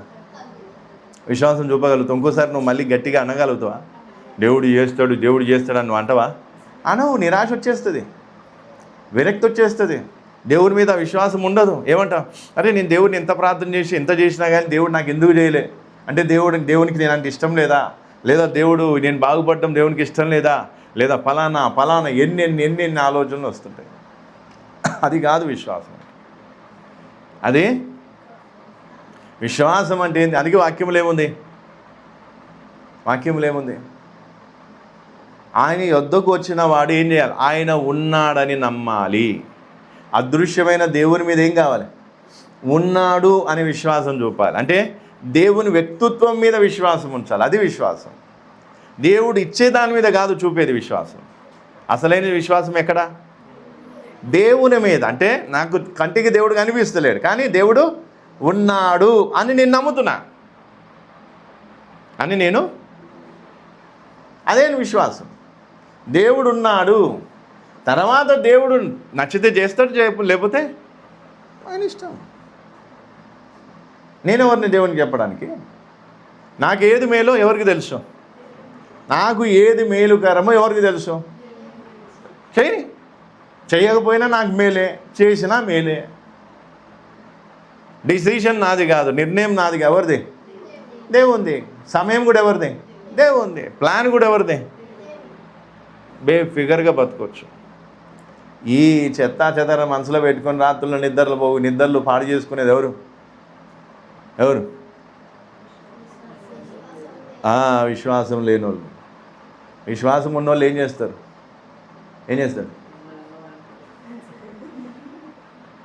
అరే నాకు ట్రైన్ ఇల్లు అయిపోయింది, ఇంట్లో అనుకున్నట్టు అనుకుంటా నేను హ్యాపీగా. మొదట్లో నాకు అలవాటు లేదు అసలు. ఆ పైన ఎంత ఉంటుంది సీడికి, ఎంత అంత ఉంటుంది.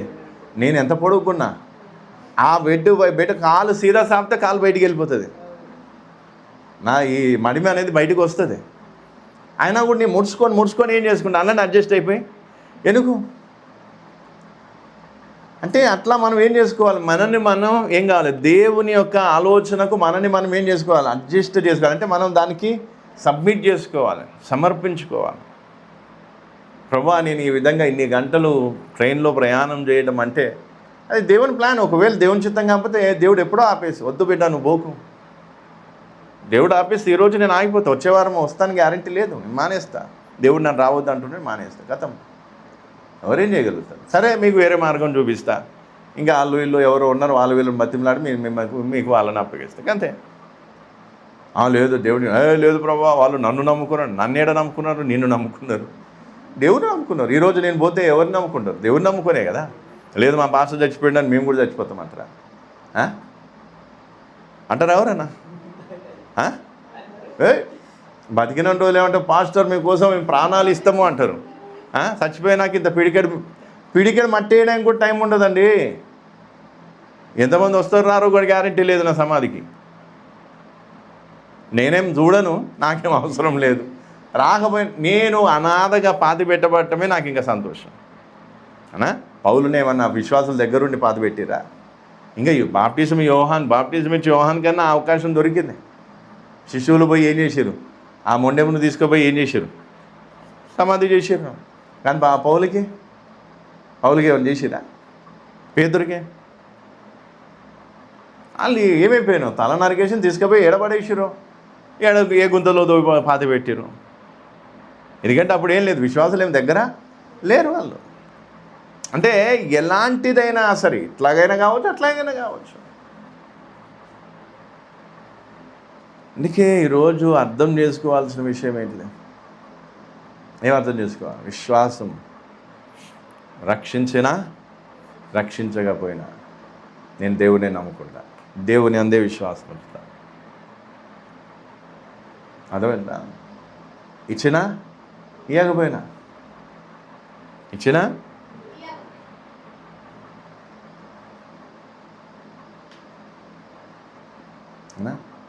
మనకెట్లుంటుంది?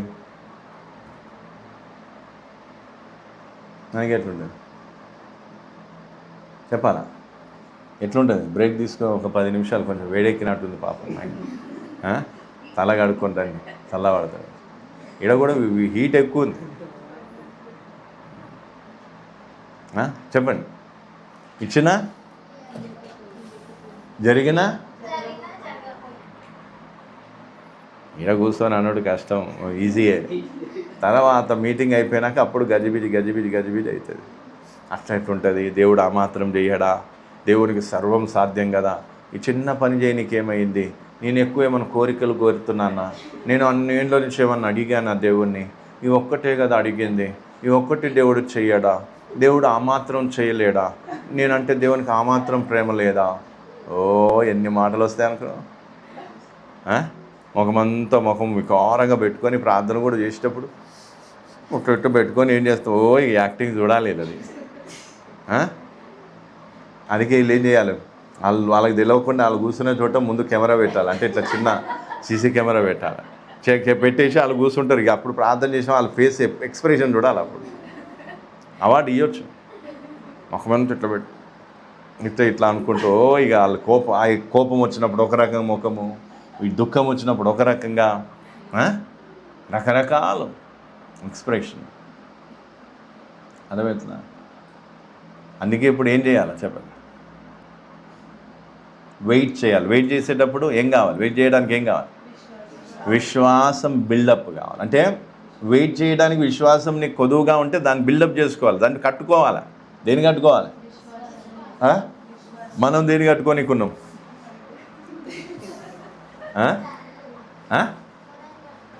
ఏం కట్టుకోనీకి ఉన్నాం మనం? దేని కట్టుకోనీకి ఉన్నాం?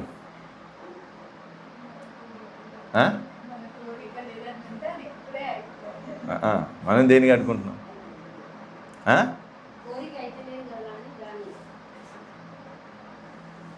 బిల్డ్ చేసుకోవాలి. ఏదో విశ్వాసాన్ని ఏం చేయాలి?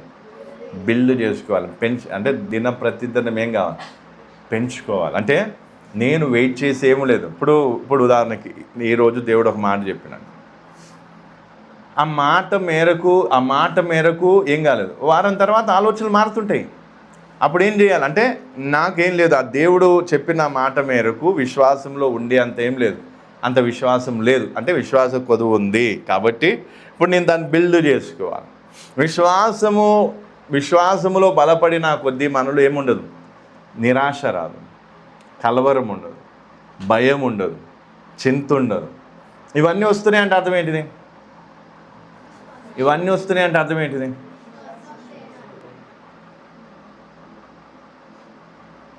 దేవుడు చేస్తాడు, దేవుడు ఇస్తాడు, దేవుడు ఇస్తాడు, దేవుడు చేస్తాడు అని మనం అంటాం. కానీ వాస్తవానికి అదేం కాదు. విశ్వాసం అది స్వార్థం. అది దేవుడు చేస్తే సంతోషంగా ఉంటావు, దేవుడు చేయకపోతే దేవుని మీద అలుగుతావు. దేవుని మీద ఏం చేస్తావు? అలుగుతావు. ఇప్పుడు నేను కూడా బతకాలనుకుంటే ఏం చేస్తున్నా? భార్య పిల్లలకి, బిడా ఏం కాదు, నేను చచ్చిపోగానే వెంటనే సమాధి చేయదు, 3 రోజులైనా ప్రార్థన చేసి చూడండి, ఒకవేళ లేస్తే లేవచ్చు నేను చెప్తున్నా. నేనంటే లేదు, ఇప్పుడు పొద్దున్న చచ్చిపోతే సాయంత్రం కాలం సమాధి చేసేయండి, ఆలోచన చేయాల్సిన అవసరమే లేదు.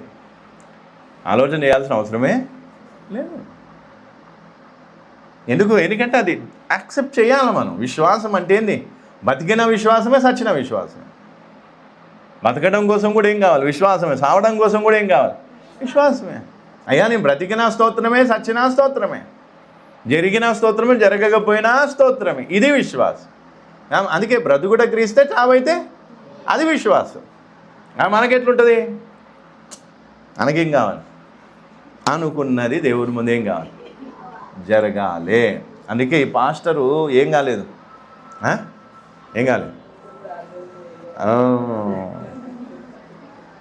మా కోసం మంచిగా ప్రార్థన చేస్తలేడు. అందుకే కొంతమంది ఏం చేస్తారంటే, ఉదాహరణకి కొంతమంది ఏం చేస్తారంటే, నేను చాలామంది దగ్గర చూసిన, అంటే మ్యాక్సిమం నేను చూసిన, వీళ్ళు ఏం చేస్తారంటే కొంచెం పాస్టర్కి ఏం చేస్తారు, ఇప్పుడు ఏదన్నా ఇచ్చినో లేదన్నా చేసిరు అనుకో, ఏదన్నా చేసేసరికి వీళ్ళు ఏం చేస్తారంటే వాళ్ళకు కన్వీనియంట్గా ఉండాలి అని ఒక ఎక్స్పెక్టేషన్ వస్తుంది. వాళ్ళకు కన్వీనియంట్గా ఉండాలి అంటే, మేము ఇంత చేస్తున్నాం కదా, మా ఫేవర్లో పాస్టర్ ఉండాలి. అదేనా? మా ఫేవర్లో పాస్టరు అన్నా. నాకు ఆ సిచ్యువేషన్ ఏమైపోతుంది? అర్థమైపోతుంది. అప్పుడు నేనేం చేస్తా? నేను ఎవరి ఫేవర్లో ఉండేటోని కాదు, నేను దేవుని ఫేవర్లో. అంటే దేవుని పక్షానే, దేవుని పక్షానే.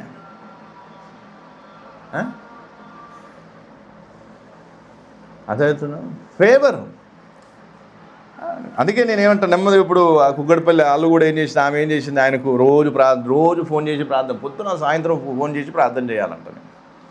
సరే అమ్మ చూస్తా అని చెప్పిన. అయితే ఒక రోజు ఫోను మర్చిపోయినాయి, నేను ప్రయాణమే ఇంటికి పోయినాక మర్చిపోతే ఫోన్ చేసి, పాస్టర్ ఎందుకు ఫోన్ చేయలే అని అడుగుతుంది నన్ను. అంటే నేను మర్చిపోయానమ్మా అని నేను అన్నా. అంటే వాళ్ళు ఏంటంటే కొంత ఏదన్నా కొంచెం చేసినాం అనుకో, ఇక వాళ్ళ ఫేవర్లో మనం ఉండాలన్నట్టుగా వాళ్ళు ఏమైపోతారు. అప్పటికి అర్థమైంది ఇదేదో కొంచెం బాగాలేదు పద్ధతి. అందుకే కొంచెం నేను దూరం పెట్టుడే స్టార్ట్ చేసిన. ఇంకా రెడీ అవుతున్నాయి ఇక నెమ్మదిగా. ఎందుకంటే నాకు అట్లాంటి వాళ్ళు వద్దు. ఎందుకంటే సరే రక్షణ పొందాలి, కుటుంబం బాగుపడాలి, పలాందేది ఉండొచ్చు, కానీ దాన్ని ఏం కావద్దు, అది ఒక రకమైన దానిలాగా పోవద్దు. అది అదే ఒక రకంగా ఇక మొత్తానికి వాళ్ళ ఇంట్లోనే ఉండాలి, వాళ్ళు చెప్పిందే చేయాలి. వాళ్ళు చేసినప్పుడు ఒకవేళ ఆయన చెప్పిందే చేయాలనుకుంటే ఏం చేద్దాం, పొద్దున సాయంత్రం అలారం పెట్టుకొని ఆ టైం అలారం రాగానే వెంటనే ఫోన్ చేసి, బ్రదర్ గారు బాగున్నారా, ప్రార్థన చేస్తాను అని చెప్పిన. నేను చేయను అట్లా. నేను దేవుడు గుర్తు చేస్తే చేస్తా అని ప్రార్థన చేస్తా. ప్రభా ఈ విషయం ఉంది, నీ చిత్తం నాకు గుర్తుకు వస్తే నేను చేస్తాను. అప్పుడు నాకు గుర్తుకు వచ్చినప్పుడు చేస్తాను. ఇంకంతే. సరే ఎందుకంటే నాకు కూడా బాధ్యత ఉంటుంది కాబట్టి, సరే ఆయనకు ప్రార్థన చేస్తే మంచిదే కాబట్టి ఇప్పుడు ఎందుకు ప్రార్థన చేస్తున్నాడు, కొంచెం మారుతున్నాడు, సంతోషం. ఇక కొంతమంది ఏం చేస్తారంటే ఫేవర్గా చేసుకోవాలని చూస్తారు. అందుకే క్లోజ్ అయ్యే వాళ్ళు చాలా ఏమవుతుంది ప్రమాదం. ఎక్కువ ఎవరితో క్లోజ్ అయినా కష్టమే. ఎందుకు క్లోజ్ అయినట్టు అవుతారు, అవి ఏం చేస్తారు వాళ్ళ వైపు అదే వాళ్ళ ఫేవర్ చేసుకోవాలి. అంటే ఎవరు ఫేవర్గా ఉండాలి, వాళ్ళకు ఫేవర్గా ఉండాలని చూస్తారు. వాళ్ళకు ఇప్పుడు ఆ ఇల్లు కాల్ చేసింది కూడా మంచిగా అయింది. నేను మామూలు ఆన్ టైం పోతా పోయేసి వస్తా సీదా, ఎక్కువ తక్కువ లేదు.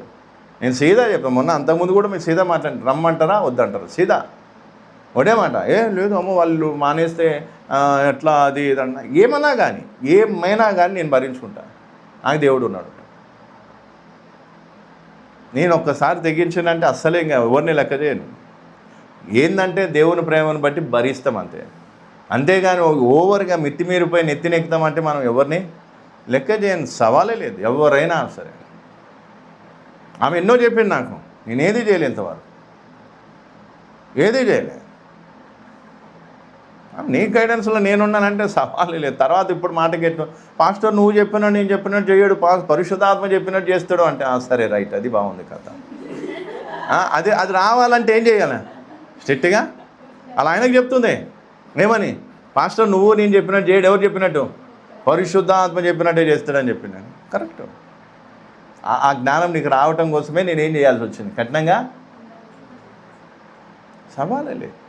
అందుకే ఎప్పుడైనా సరే ఎక్కువ క్లోజ్ అయ్యే వాళ్ళతోటి ప్రమాదం. అర్థమవుతుందా? ఎక్కువ క్లోజ్ అయ్యే వాళ్ళతో ఏంటిది ప్రమాదం. ఎందుకు ప్రమాదం అంటే వాళ్ళు ఏం చేస్తారు, చేస్తారు, చేసి ఏమంటారు వాళ్ళ ఫేవర్లో తీసుకోవాలని చూస్తారు. వాళ్ళ ఫేవర్లో చేస్తారు. అంటే మేము ఇంత చేసినాం, మాకు కూడా పాస్టర్ ఏదో చేయాలి కాన్సెప్ట్ వస్తుంది. అట్లా నేను చాలా చూసినా, చాలామందిని చూసిన. దానివల్ల చాలా ప్రమాదం. అందుకే ఏం చేస్తాం, కొన్ని విషయాల్లో ఇక మనం కఠినంగా ఉన్నాం కదా. అందుకే ఇప్పుడు అర్థం చేసుకోవాల్సింది ఏంటిది, ఏం అర్థం చేసుకోవాలి, దేవుడు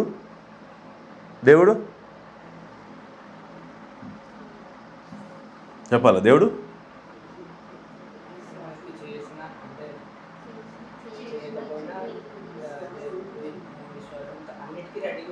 విశ్వాసం ఎవరి మీద ఉంటారు, అది సరైన విశ్వాసం. దేవుని మీద విశ్వాసం, దేవుని మీద విశ్వాసం. దేవుడు ఏదైనా చేయని. ఇప్పుడు మీరు నమ్మతలేదు. ఇప్పుడు నేనేమనుకున్నా, మంచి బలమైన సేవ చేయాలని నాకు ఆశ, మంచి సేవ చేయాలని ఆశ. మరి దేవుడు నాకు ఇంతే ఇచ్చిండు. ఇప్పుడు నేనేం చేయాలి, లేదు ప్రభా నాకు పెద్ద సేవ ఇస్తేనే నేను సేవ చేస్తా, లేకపోతే లేదని. ఏం చేస్తాం దానికి, ఏమో దానికి అర్హుడిని కాదేమో, నా స్థాయి ఇంతేనేమో. ఓకే, దేవుని స్తోత్రం చెప్పుకున్నావు, ఇచ్చిన దాంట్లో నమ్మకం ఉందా, అయిపోయింది. లేదంటే నేను అప్పట్లో నేను ఎంత అంటే బలంగా సేవ చేయాలి. ఎందుకంటే అంత్య దినాల్లో ఉన్నాం, ఎంతోమంది సువార్త చెప్పాలి, ఉపదేశాన్ని పంచాలి, చాలా. ఇప్పటికీ లోపట ఏమవుతుంది, కొట్టుకుంటూ ఉంటుంది ప్రాణం. ఏంది నేను చేసే సేవ ఏంది, నేను చేసేది ఏంది, అసలు నాకు కథ ఏంది. ఇప్పుడు నేను సహకారం అనేది ఎందుకు సహకారానికి వస్తే నేను పనుకోనిక. సహకారం అయితే ఇంకొంచెం బలంగా, అంటే కొంచెం ఎక్కువ సేవ జరుగుతుందని ఆశ. వీళ్ళకి ఏంటంటే సహకారం అనేసరికి మేము సహకారం ఇచ్చేసరికి పాస్టర్ పోయి పనుకుంటాడు, కష్టం అంతా మన మీదకి వస్తుంది అన్నట్టు అయిపోయింది. వీళ్ళు చేసేది ఏముండదు కానీ అన్నా. మొన్న కూడా మా ఇద్దరు కూతుర్లను మంచిగా చాలా కోపం చేసిన ఇద్దరు, తినలే కూడా రాత్రి అన్నం నేను. ఎందుకంటే ఇది విశ్వాసులు అట్లాగా ఉన్నారు, మీరు ఇట్లా ఉండి ఏంది ఇంత కూడా సహకారం లేకుండా. మీకు ఇంత చదివిపించేది ఎందుకు, మేము చదువుకోకపోయినా మీకు ఇంత చదివిపించేది ఎందుకు, మా స్తోమతకు మించి మీకు ఎందుకు చదివిపిస్తున్నాం, సేవలో సహకారంగా ఉంటారనే కదా అని చాలా కోపడ్డా, చాలా ఏడుపు వచ్చింది నాకు. అంటే ఈరోజు చాలామందితో వచ్చే సమస్య ఏంటిది సహకారం అనేసరికి ఏదో ఇక పెద్ద వీళ్ళేదో చేసేసినట్టుగా. అరే సహకారం అంది నీకేమైంది? ఇప్పుడు మనం రీల్స్ ఏదైనా చూసినప్పుడు అందులో దేవుని వాక్యాన్ని విరుద్ధంగా ఎవరన్నా ఏదైనా అన్న, అంకులు దీని గురించి ఒక వీడియో చేయి, లేదా ఈ అంశం గురించి చేస్తే బాగుంటుంది, ఆ విషయాలు చేస్తే ప్రార్థన చేసి దేవుని ప్రేరేపణ ఉంటే ఏం కావచ్చు. అంటే మీరు చెప్పంగా నేను చేస్తాను కాదు, కానీ నా దృష్టికి తెచ్చినప్పుడు ఒకవేళ దేవుడు నడిపింపు ఉంటే. ఇప్పుడు నేను కూడా ఎప్పుడూ బుద్ధితో ఏది చేయాలని, నాకు చాలా వీడియోలు చేయాలని ఉంది, చాలా విషయాలు. వీళ్ళు చెప్తుంటే రగిలిపోతుంది నాకు. ఇప్పుడే వీడియో ఆన్ చేసి వాళ్ళని వాయించాలనిపిస్తుంది నాకు. కానీ మనం ఉద్రేకానికి పోవద్దు. అట్లా నేను కంట్రోల్ చేసుకుంటున్నా. లేకపోతే నేను అనలేక కాదు, అట్లాంటి వాళ్ళకి జవాబు చెప్పలేక కాదు. అందుకే ఈరోజు చాలామంది విశ్వాసం అనేది ఎవరి మీద ఉండాలి? దేవుడు చేసే కార్యం కంటే దేవుని మీద విశ్వాసం ఉంటుంది చూడు, అది సరి అయిన విశ్వాసం. అది ఇప్పుడు ఉదాహరణకి నా భార్య ఉండే, పెళ్లి చేసుకున్నాం.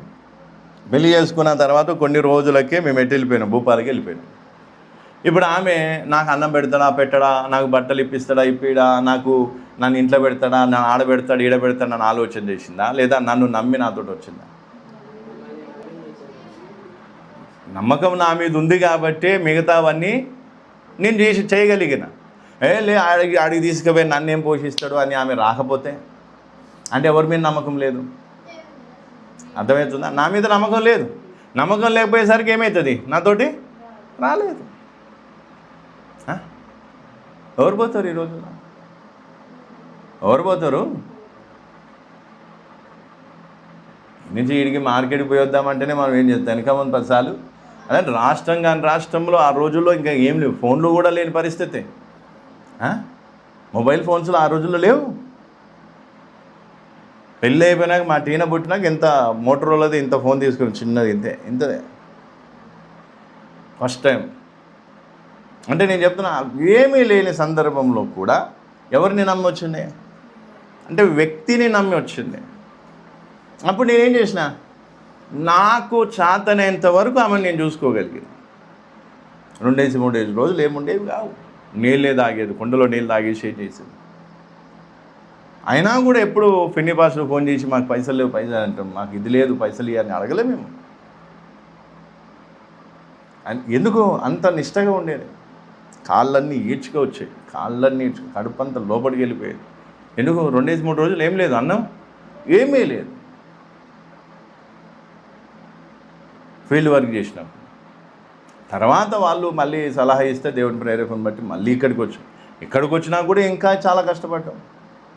ఇక కాకపోతే మన ఇంటి వాళ్ళు ఉన్నారు కాబట్టి కొంత అటో ఇటో కొంత చూసుకోగలిగాం వాళ్ళ స్తోమత దగ్గర. అందుకే ఈరోజు నేను ఎందుకు ఈ విషయాన్ని చెప్తున్నా, మనకు విశ్వాసం అనేది ఎవరి మీద ఉండాలి?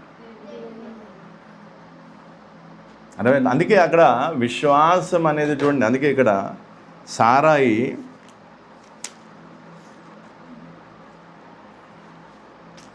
హెబ్రీయులకు రాసిన పత్రిక 11వ వచనం, 11వ అధ్యాయం 11. విశ్వాసమును బట్టి సారాయు వాగ్దానం చేసిన వాడు నమ్మదగిన వాడని ఎంచుకోనేను. ఎవరిని? వాగ్దానం చేసిన వాడు నమ్మదగిన, అంటే ఎవరి మీద నమ్మకం ఉంచింది, ఎవరి మీద విశ్వాసం ఉంచింది?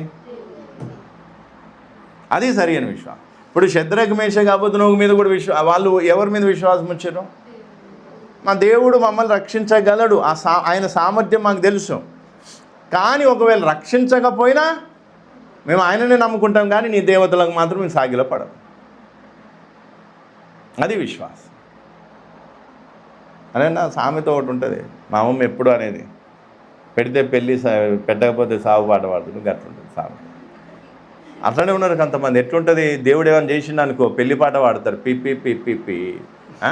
ఒకవేళ పెట్టలేదు అనుకో ఈ సాగు పాట. దేవుడు చచ్చిండు ఇక వాళ్ళ కోసం. దేవుడు వాళ్ళ కోసం ఏమైపోయాడు? చచ్చిపోయాడు. అందుకే ఎంత దుర్మార్గులు. అందుకే అట్లాంటి దుర్మార్గులు క్రైస్తవ్యంలో ఉన్నందుకే ఏమవుతుంది, దేవుడి నామం నిందల పాలు అవుతుంది. ఈ గర్వాపసి లేకపోతే ఇట్లా మళ్ళీ పోయి హైందవుల్లో కలిసిపోవడం, ముస్లింలో కలిసిపోవడం, లేదా దేవుడే లేడని మొత్తం లోకంలో కలిసిపోవడం, ఇవన్నీ ఎందుకు జరుగుతున్నాయి? అలా నమ్మకం విశ్వాసం కరెక్ట్గా లేదు. సరి అయిన విశ్వాసం వారికి చూపలేదు, వాళ్ళు ఆ విశ్వాసం కలిగి లేరు. కాబట్టి ఏమైంది జరిగిన రోజులు ఇంట్లో ఏం కావద్దు. ఏదన్నా అయిందంటే వాళ్ళు ఏం చేస్తారు, దేవుని మీద తిరుగుబాటు. అందుకే ఈరోజు అర్థమైందా, వెయిట్ చేయడం. ఎందుకు దేవుడు వెయిట్ చేపిస్తాడు? మన విశ్వాసంలో బలంగా, విశ్వాసం లేదంటే వెంటనే ఏం కావాలి, విశ్వాసంలో బిల్డప్ కావాలి. అంటే బిల్డ్ అవుతూ ఉండాలి, కట్టుకుంటూ ఉండాలి, విశ్వాసం పెంచుకుంటూ ఉండాలి. విశ్వాసం ఏం కావాలి,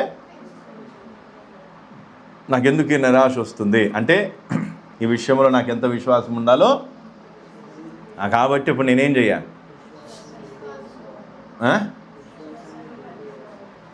విశ్వాసాన్ని బిల్డ్ చేసుకోవాలంటే ఏం చేయాలి? సెల్ ఫోన్ పట్టుకొని మధ్యలో వండుకొని కాలు మీద కాలు వేసుకొని ఒక్కొక్కటి స్క్రోల్ చేసుకుంటూ ఏం చేయాలి? అట్లా చేస్తే బిల్డ్ అవుతుంది, బాగా బిల్డ్ అవుతుంది. అదే అంట.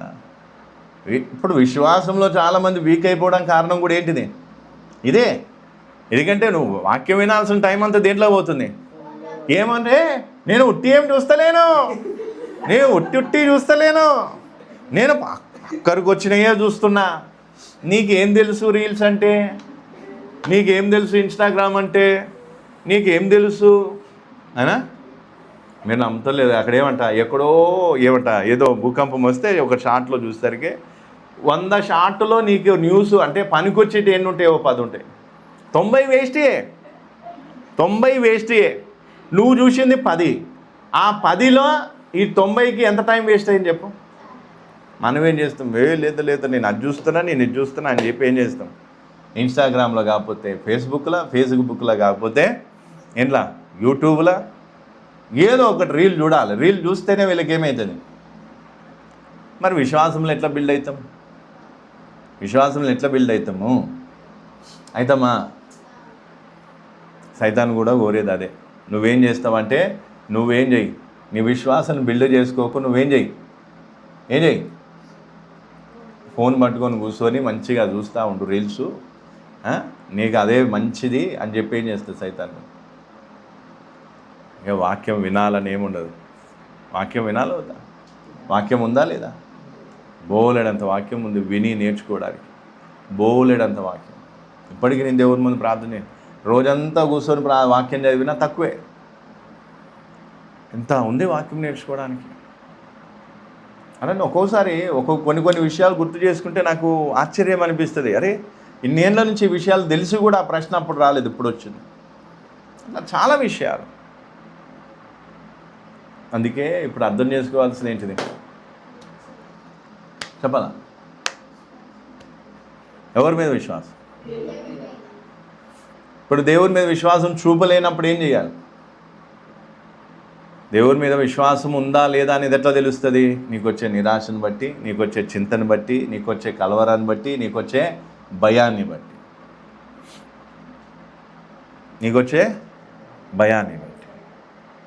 అర్థమవుతుందా? ఆ రోజుల్లో మధ్యప్రదేశ్లో నేను భార్య ఏం చేసేది, కొత్తగా పెళ్ళయింది, భార్య ఇంటికాడ ఉండేది, నేనేం పోయేది మామూలు పనికి పోయేది. ఎందుకంటే సేవ స్టార్టింగ్ కాబట్టి ఒక విశ్వాసం వచ్చేది, మామూలు ఒక అన్యురాలే కొంచెం విశ్వాసంలోకి వచ్చేది. ఆమె కొంచెం వాక్యం చెప్పేది, అక్కడ కొంచెం సేవ. అయితే నేను పనికి పోయేది మామూలుగా చిన్నగా, ఎందుకంటే ఒక ఫిన్ని పాస్టర్ చెప్పండి చేసుకోవచ్చు చిన్నగా, ఎందుకంటే ఫీల్డ్ వర్క్ కాబట్టి స్టార్టింగ్లో చేసుకోమని, ఒకరి మీద భారం మోపకుండా చేసుకో. పనికి పోయినప్పుడు ఏమయ్యేది? ఆ రోజుల పరిస్థితి ఎట్లుండేది? బయట నార్త్ సైడ్ ఎట్లుండేది? ఎవరన్నా ఆడోళ్ళు ఒక్కరు ఇంట్లో ఉంటే చాలు, ఇంట్లో దూరిపోయి రేప్ చేసేటోళ్ళు, చంపేసేటోళ్ళు, లేదా ఏదైనా చేసేటోళ్ళు. అట్లాంటి సందర్భంలో ఈమె పెళ్ళైన కొత్తలో తీసుకుపోయి ఎక్కడుంది? ఒక్కతే ఉంది, డోర్ వేసుకొని ఉంది. పరిస్థితి ఎట్లా వస్తాయి ఆలోచనలు? అదే అంటే అలాంటి ప్రెషర్, అలాంటి ఆలోచనలు కూడా నేను ఎదుర్కొన్నా. మామూలు విషయం కాదు ఇది, మామూలు విషయం. అంటే అలాంటి సందర్భాల్లో కూడా అలాంటి ఆలోచనలు కూడా మనం ఏం కావాలి? జయించాలి. మరి దేవుడు ఏం కాకుండా కాపాడింది కదా. ఎందుకు కాపాడండి? ఎవరు కాపాడగలిగారు? దేవుడే కాపాడగలిగారు. కాబట్టి రకరకాలుగా ఒక రోజైతే ఒక సిస్టర్ పాపం నాకు చాలా పరిచయం, అప్పుడు పెళ్ళయింది. ఆమె ఏం చేసింది పాపం, భర్త పనికి పోయింది, ఈమె ఇంట్లో ఉండేసరికి 2-3 వచ్చేసి రేపు చేసేసారు. భయంకరం అంటే భయంకరం. నార్త్ సైడ్ అస్సలు మహా భయంకరంగా ఉంది, ఎవరిని ఏం చేయలేము. మొన్న చూడు 13 సంవత్సరాల అమ్మాయిని ఒక 30 మంది దాకా ఏం చేశారు? రేపు చేసి చచ్చిపోయిందంట.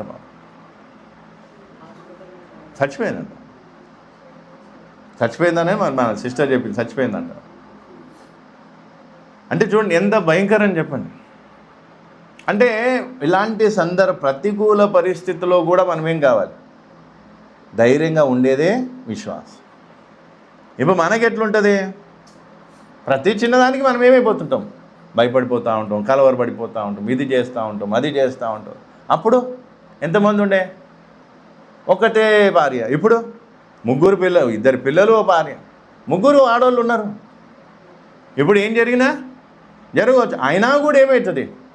ఎవరి మీద నమ్మకంతో వస్తున్నాం? ఆషామాషి కాదు. అరే పొద్దున పోయి సాయంత్రం వచ్చే వాళ్ళకే అన్ని టెన్షన్స్ ఉంటే మరి నేను పోతున్నా 3 రోజులు పోతా, 3 రోజులు పోయి 3 రోజులు కావచ్చు, ఒకవేళ ఏమనంటే ఒక రోజు ఎక్కువే కావచ్చు.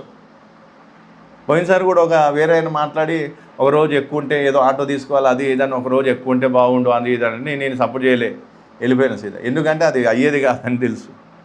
అంటే కొంతమందికి ఎట్లా ఉంటుందంటే అంటే ఎట్లాగైతే ఉంచాలని చూస్తారు కానీ పంపాలని. అంటే ఇలాంటివి ఎన్నో వస్తాయి. ప్రతికూల పరిస్థితిలో కూడా ఏం కావాలి? విశ్వాసాన్ని కనపరచడం గొప్ప.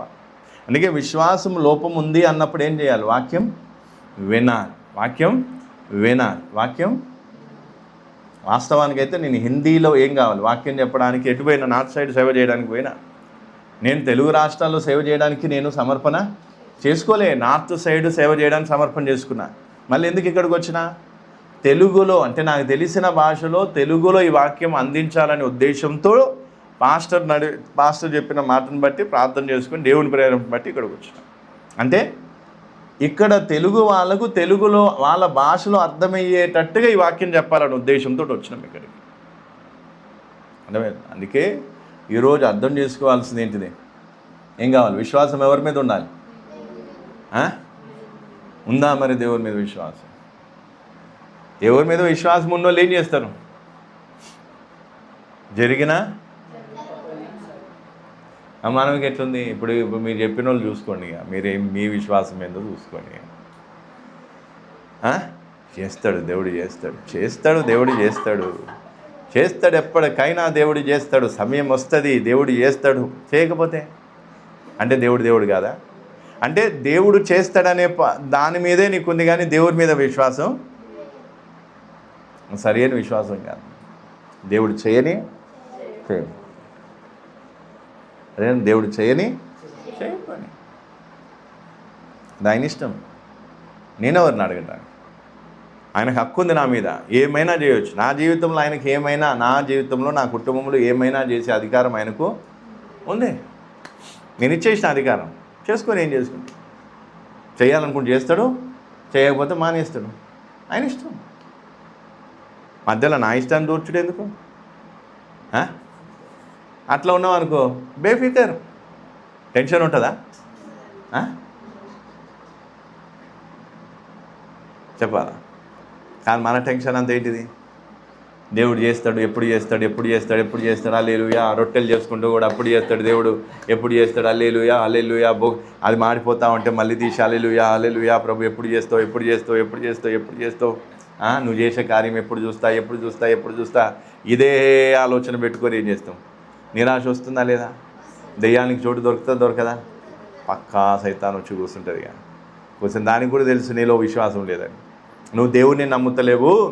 దేవుని అందు విశ్వాసం కాకుండా నీ స్వార్థంతో నువ్వేం చేస్తున్నావు? అందుకే అది వచ్చాయంట, దేవుడు చేయడు, దేవుడు ఏం చేయడు, దేవుడు అట్లా చేయడు, దేవుడు ఇది, దేవుడు అది, అట్లా ఇట్లా అనేసరికి అన్నీ కదా. అందుకే ఇవన్నీ ఆలోచన చేసుకోవాలి. అందుకే చేద్దాం, ప్రార్థన చేద్దామా? అర్థమైందా వాక్యం? ఇందులో ఏదైనా డౌట్ ఉన్నాడు కానీ అయిపోయింది. ఇంకో క్లాస్ అనుకున్నా కానీ కుదరదు, బ్యాటరీ కూడా డౌన్ అయిపోయింది. ఇందులో ఏదైనా డౌట్ ఉండి అడగని, లేదంటే మనం క్లోజ్ చేసుకున్నా.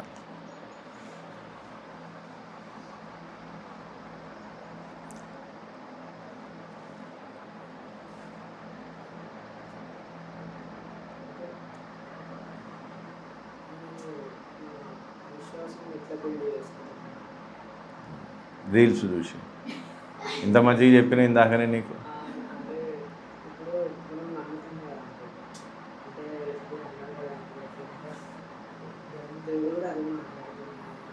నేను ఇప్పటిదాకా అంత క్లియర్గా చెప్పిన. విశ్వాసం అంటే ఓకే, నువ్వు దేవుని మీద విశ్వాసం ఉంచున్నావు. నీకు దేవుని మీద ఎంత విశ్వాసం ఉండాలో అంత విశ్వాసం లేదు అని ఎట్లా తెలుస్తుంది? నిరాశ వస్తుంది, చింత వస్తుంది, కలవరం వస్తుంది, భయం వస్తుంది. ఈ సిమ్టమ్స్ ఏవైతున్నాయో వాటి ద్వారా నీకేమర్థమవుతుంది? దేవుని మీద ఎంత విశ్వాసం ఉండాలో అంత విశ్వాసము లేదు అన్నప్పుడు ఏం చేయాలి? వాక్యం వినాలి.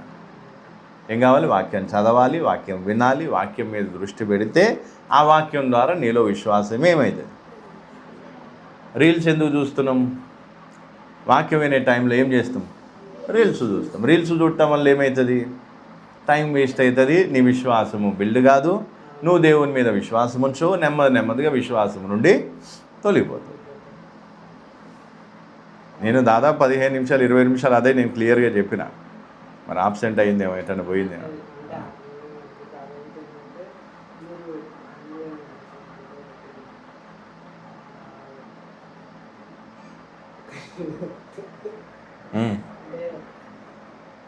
దేవుని మీద చేసినా చేయకపోయినా మనం అదే సెంట్రల్ మెసేజ్ అభివృద్ధి కూడా అదే దేవుడు మమ్మల్ని కాపాడకపోయినా మేము మీ దేవుడు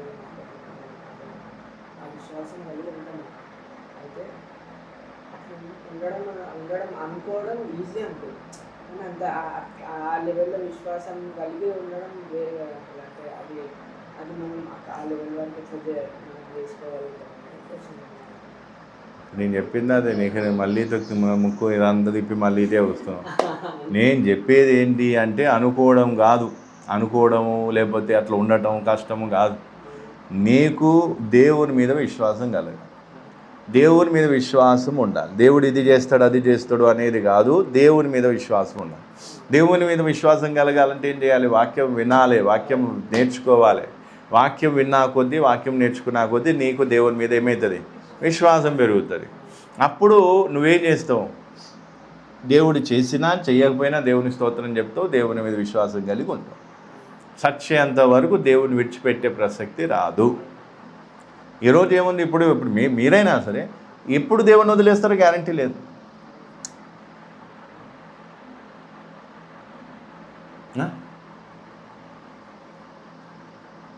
ఉదాహరణ నేను చెప్తున్నా, ఉదాహరణకి అంటే మళ్ళీ మీరు అట్లా ఏడుస్తారు.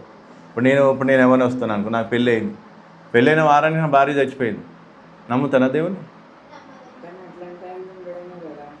మరి అదే, మరి అట్లాంటి టైంలో ఉండాలంటే మరి వాక్యం వినాలి కదా. రీల్స్ చూస్తే రావు. మరి రాత్రులు ఫోన్లు చూస్తా, మధ్యరాత్రులాగా ఫోన్లు చూసి పొద్దున 5:30కు ప్రార్థనలో కూర్చొని నిద్రలు పోతుంటే రావు కదా. మరి వాక్యమే శ్రద్ధ పెట్టాలి. వాక్యమే దృష్టి పెడితే, వాక్యమే శ్రద్ధ పెడితే ఏమేస్తుంది? విశ్వాసం వస్తుంది. ఎట్లాంటి టైంలోనైనా దేవుని అందు విశ్వాసం కలిగి ఉండగలము. అసాధ్యమైన ఏం కాదు, ఖచ్చితంగా ఉండగలం. ఎప్పుడు? విశ్వాసం బిల్డ్ చేసుకో. అంటే నీలో విశ్వాసం ఎంత ఉంది? ట్యాంకులో నీళ్ళెళ్ళు ఉన్నాయమ్మా? ఉన్నాయా? అయిపోయినాయా? ఎన్ని ఉన్నాయి అవి? ఎన్ని ఉన్నాయమ్మా? సగం ఉన్నాయా, పావు మంది ఉన్నాయా, లేకపోతే ఎన్ని ఉన్నాయి? సగం అయితే ఈజీ ఉన్నాయి. బియ్యం ఎన్ని ఉన్నాయి మరి?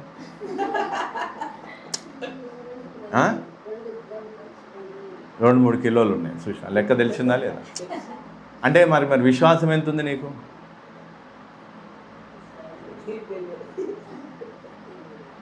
అంటే మనకి ఈ విషయంలో లెక్క లేదు, మిగతా విషయాల్లో.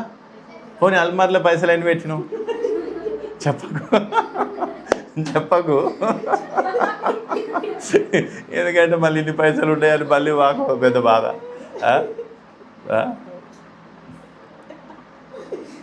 అప్పుడప్పుడు వాళ్ళ వీళ్ళని కొంచెం బనాయించనీకంటే ఏం చేస్తాను నేను కూడా, నాకు కూడా ఈ పైసలు అది ఇదరంట అంటే మజాక్ చేస్తా అంతే. మళ్ళీ అదొక సీరియస్గా తీసుకొని నాకు నిజంగానే అడిగిండు, మళ్ళీ నేను కాదుకూడదంటే మళ్ళీ మజాక్ అన్నాడు అని మళ్ళీ అదో పద.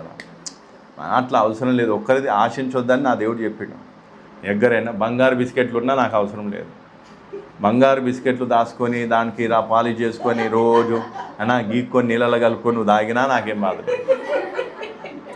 అంటే చెప్తున్నా, మనం ఒకరిది దేవుడు స్పష్టంగా చెప్పింది, నీ పొరుగు వాంది ఏది ఆశించుంది అని ఆశించునంతే.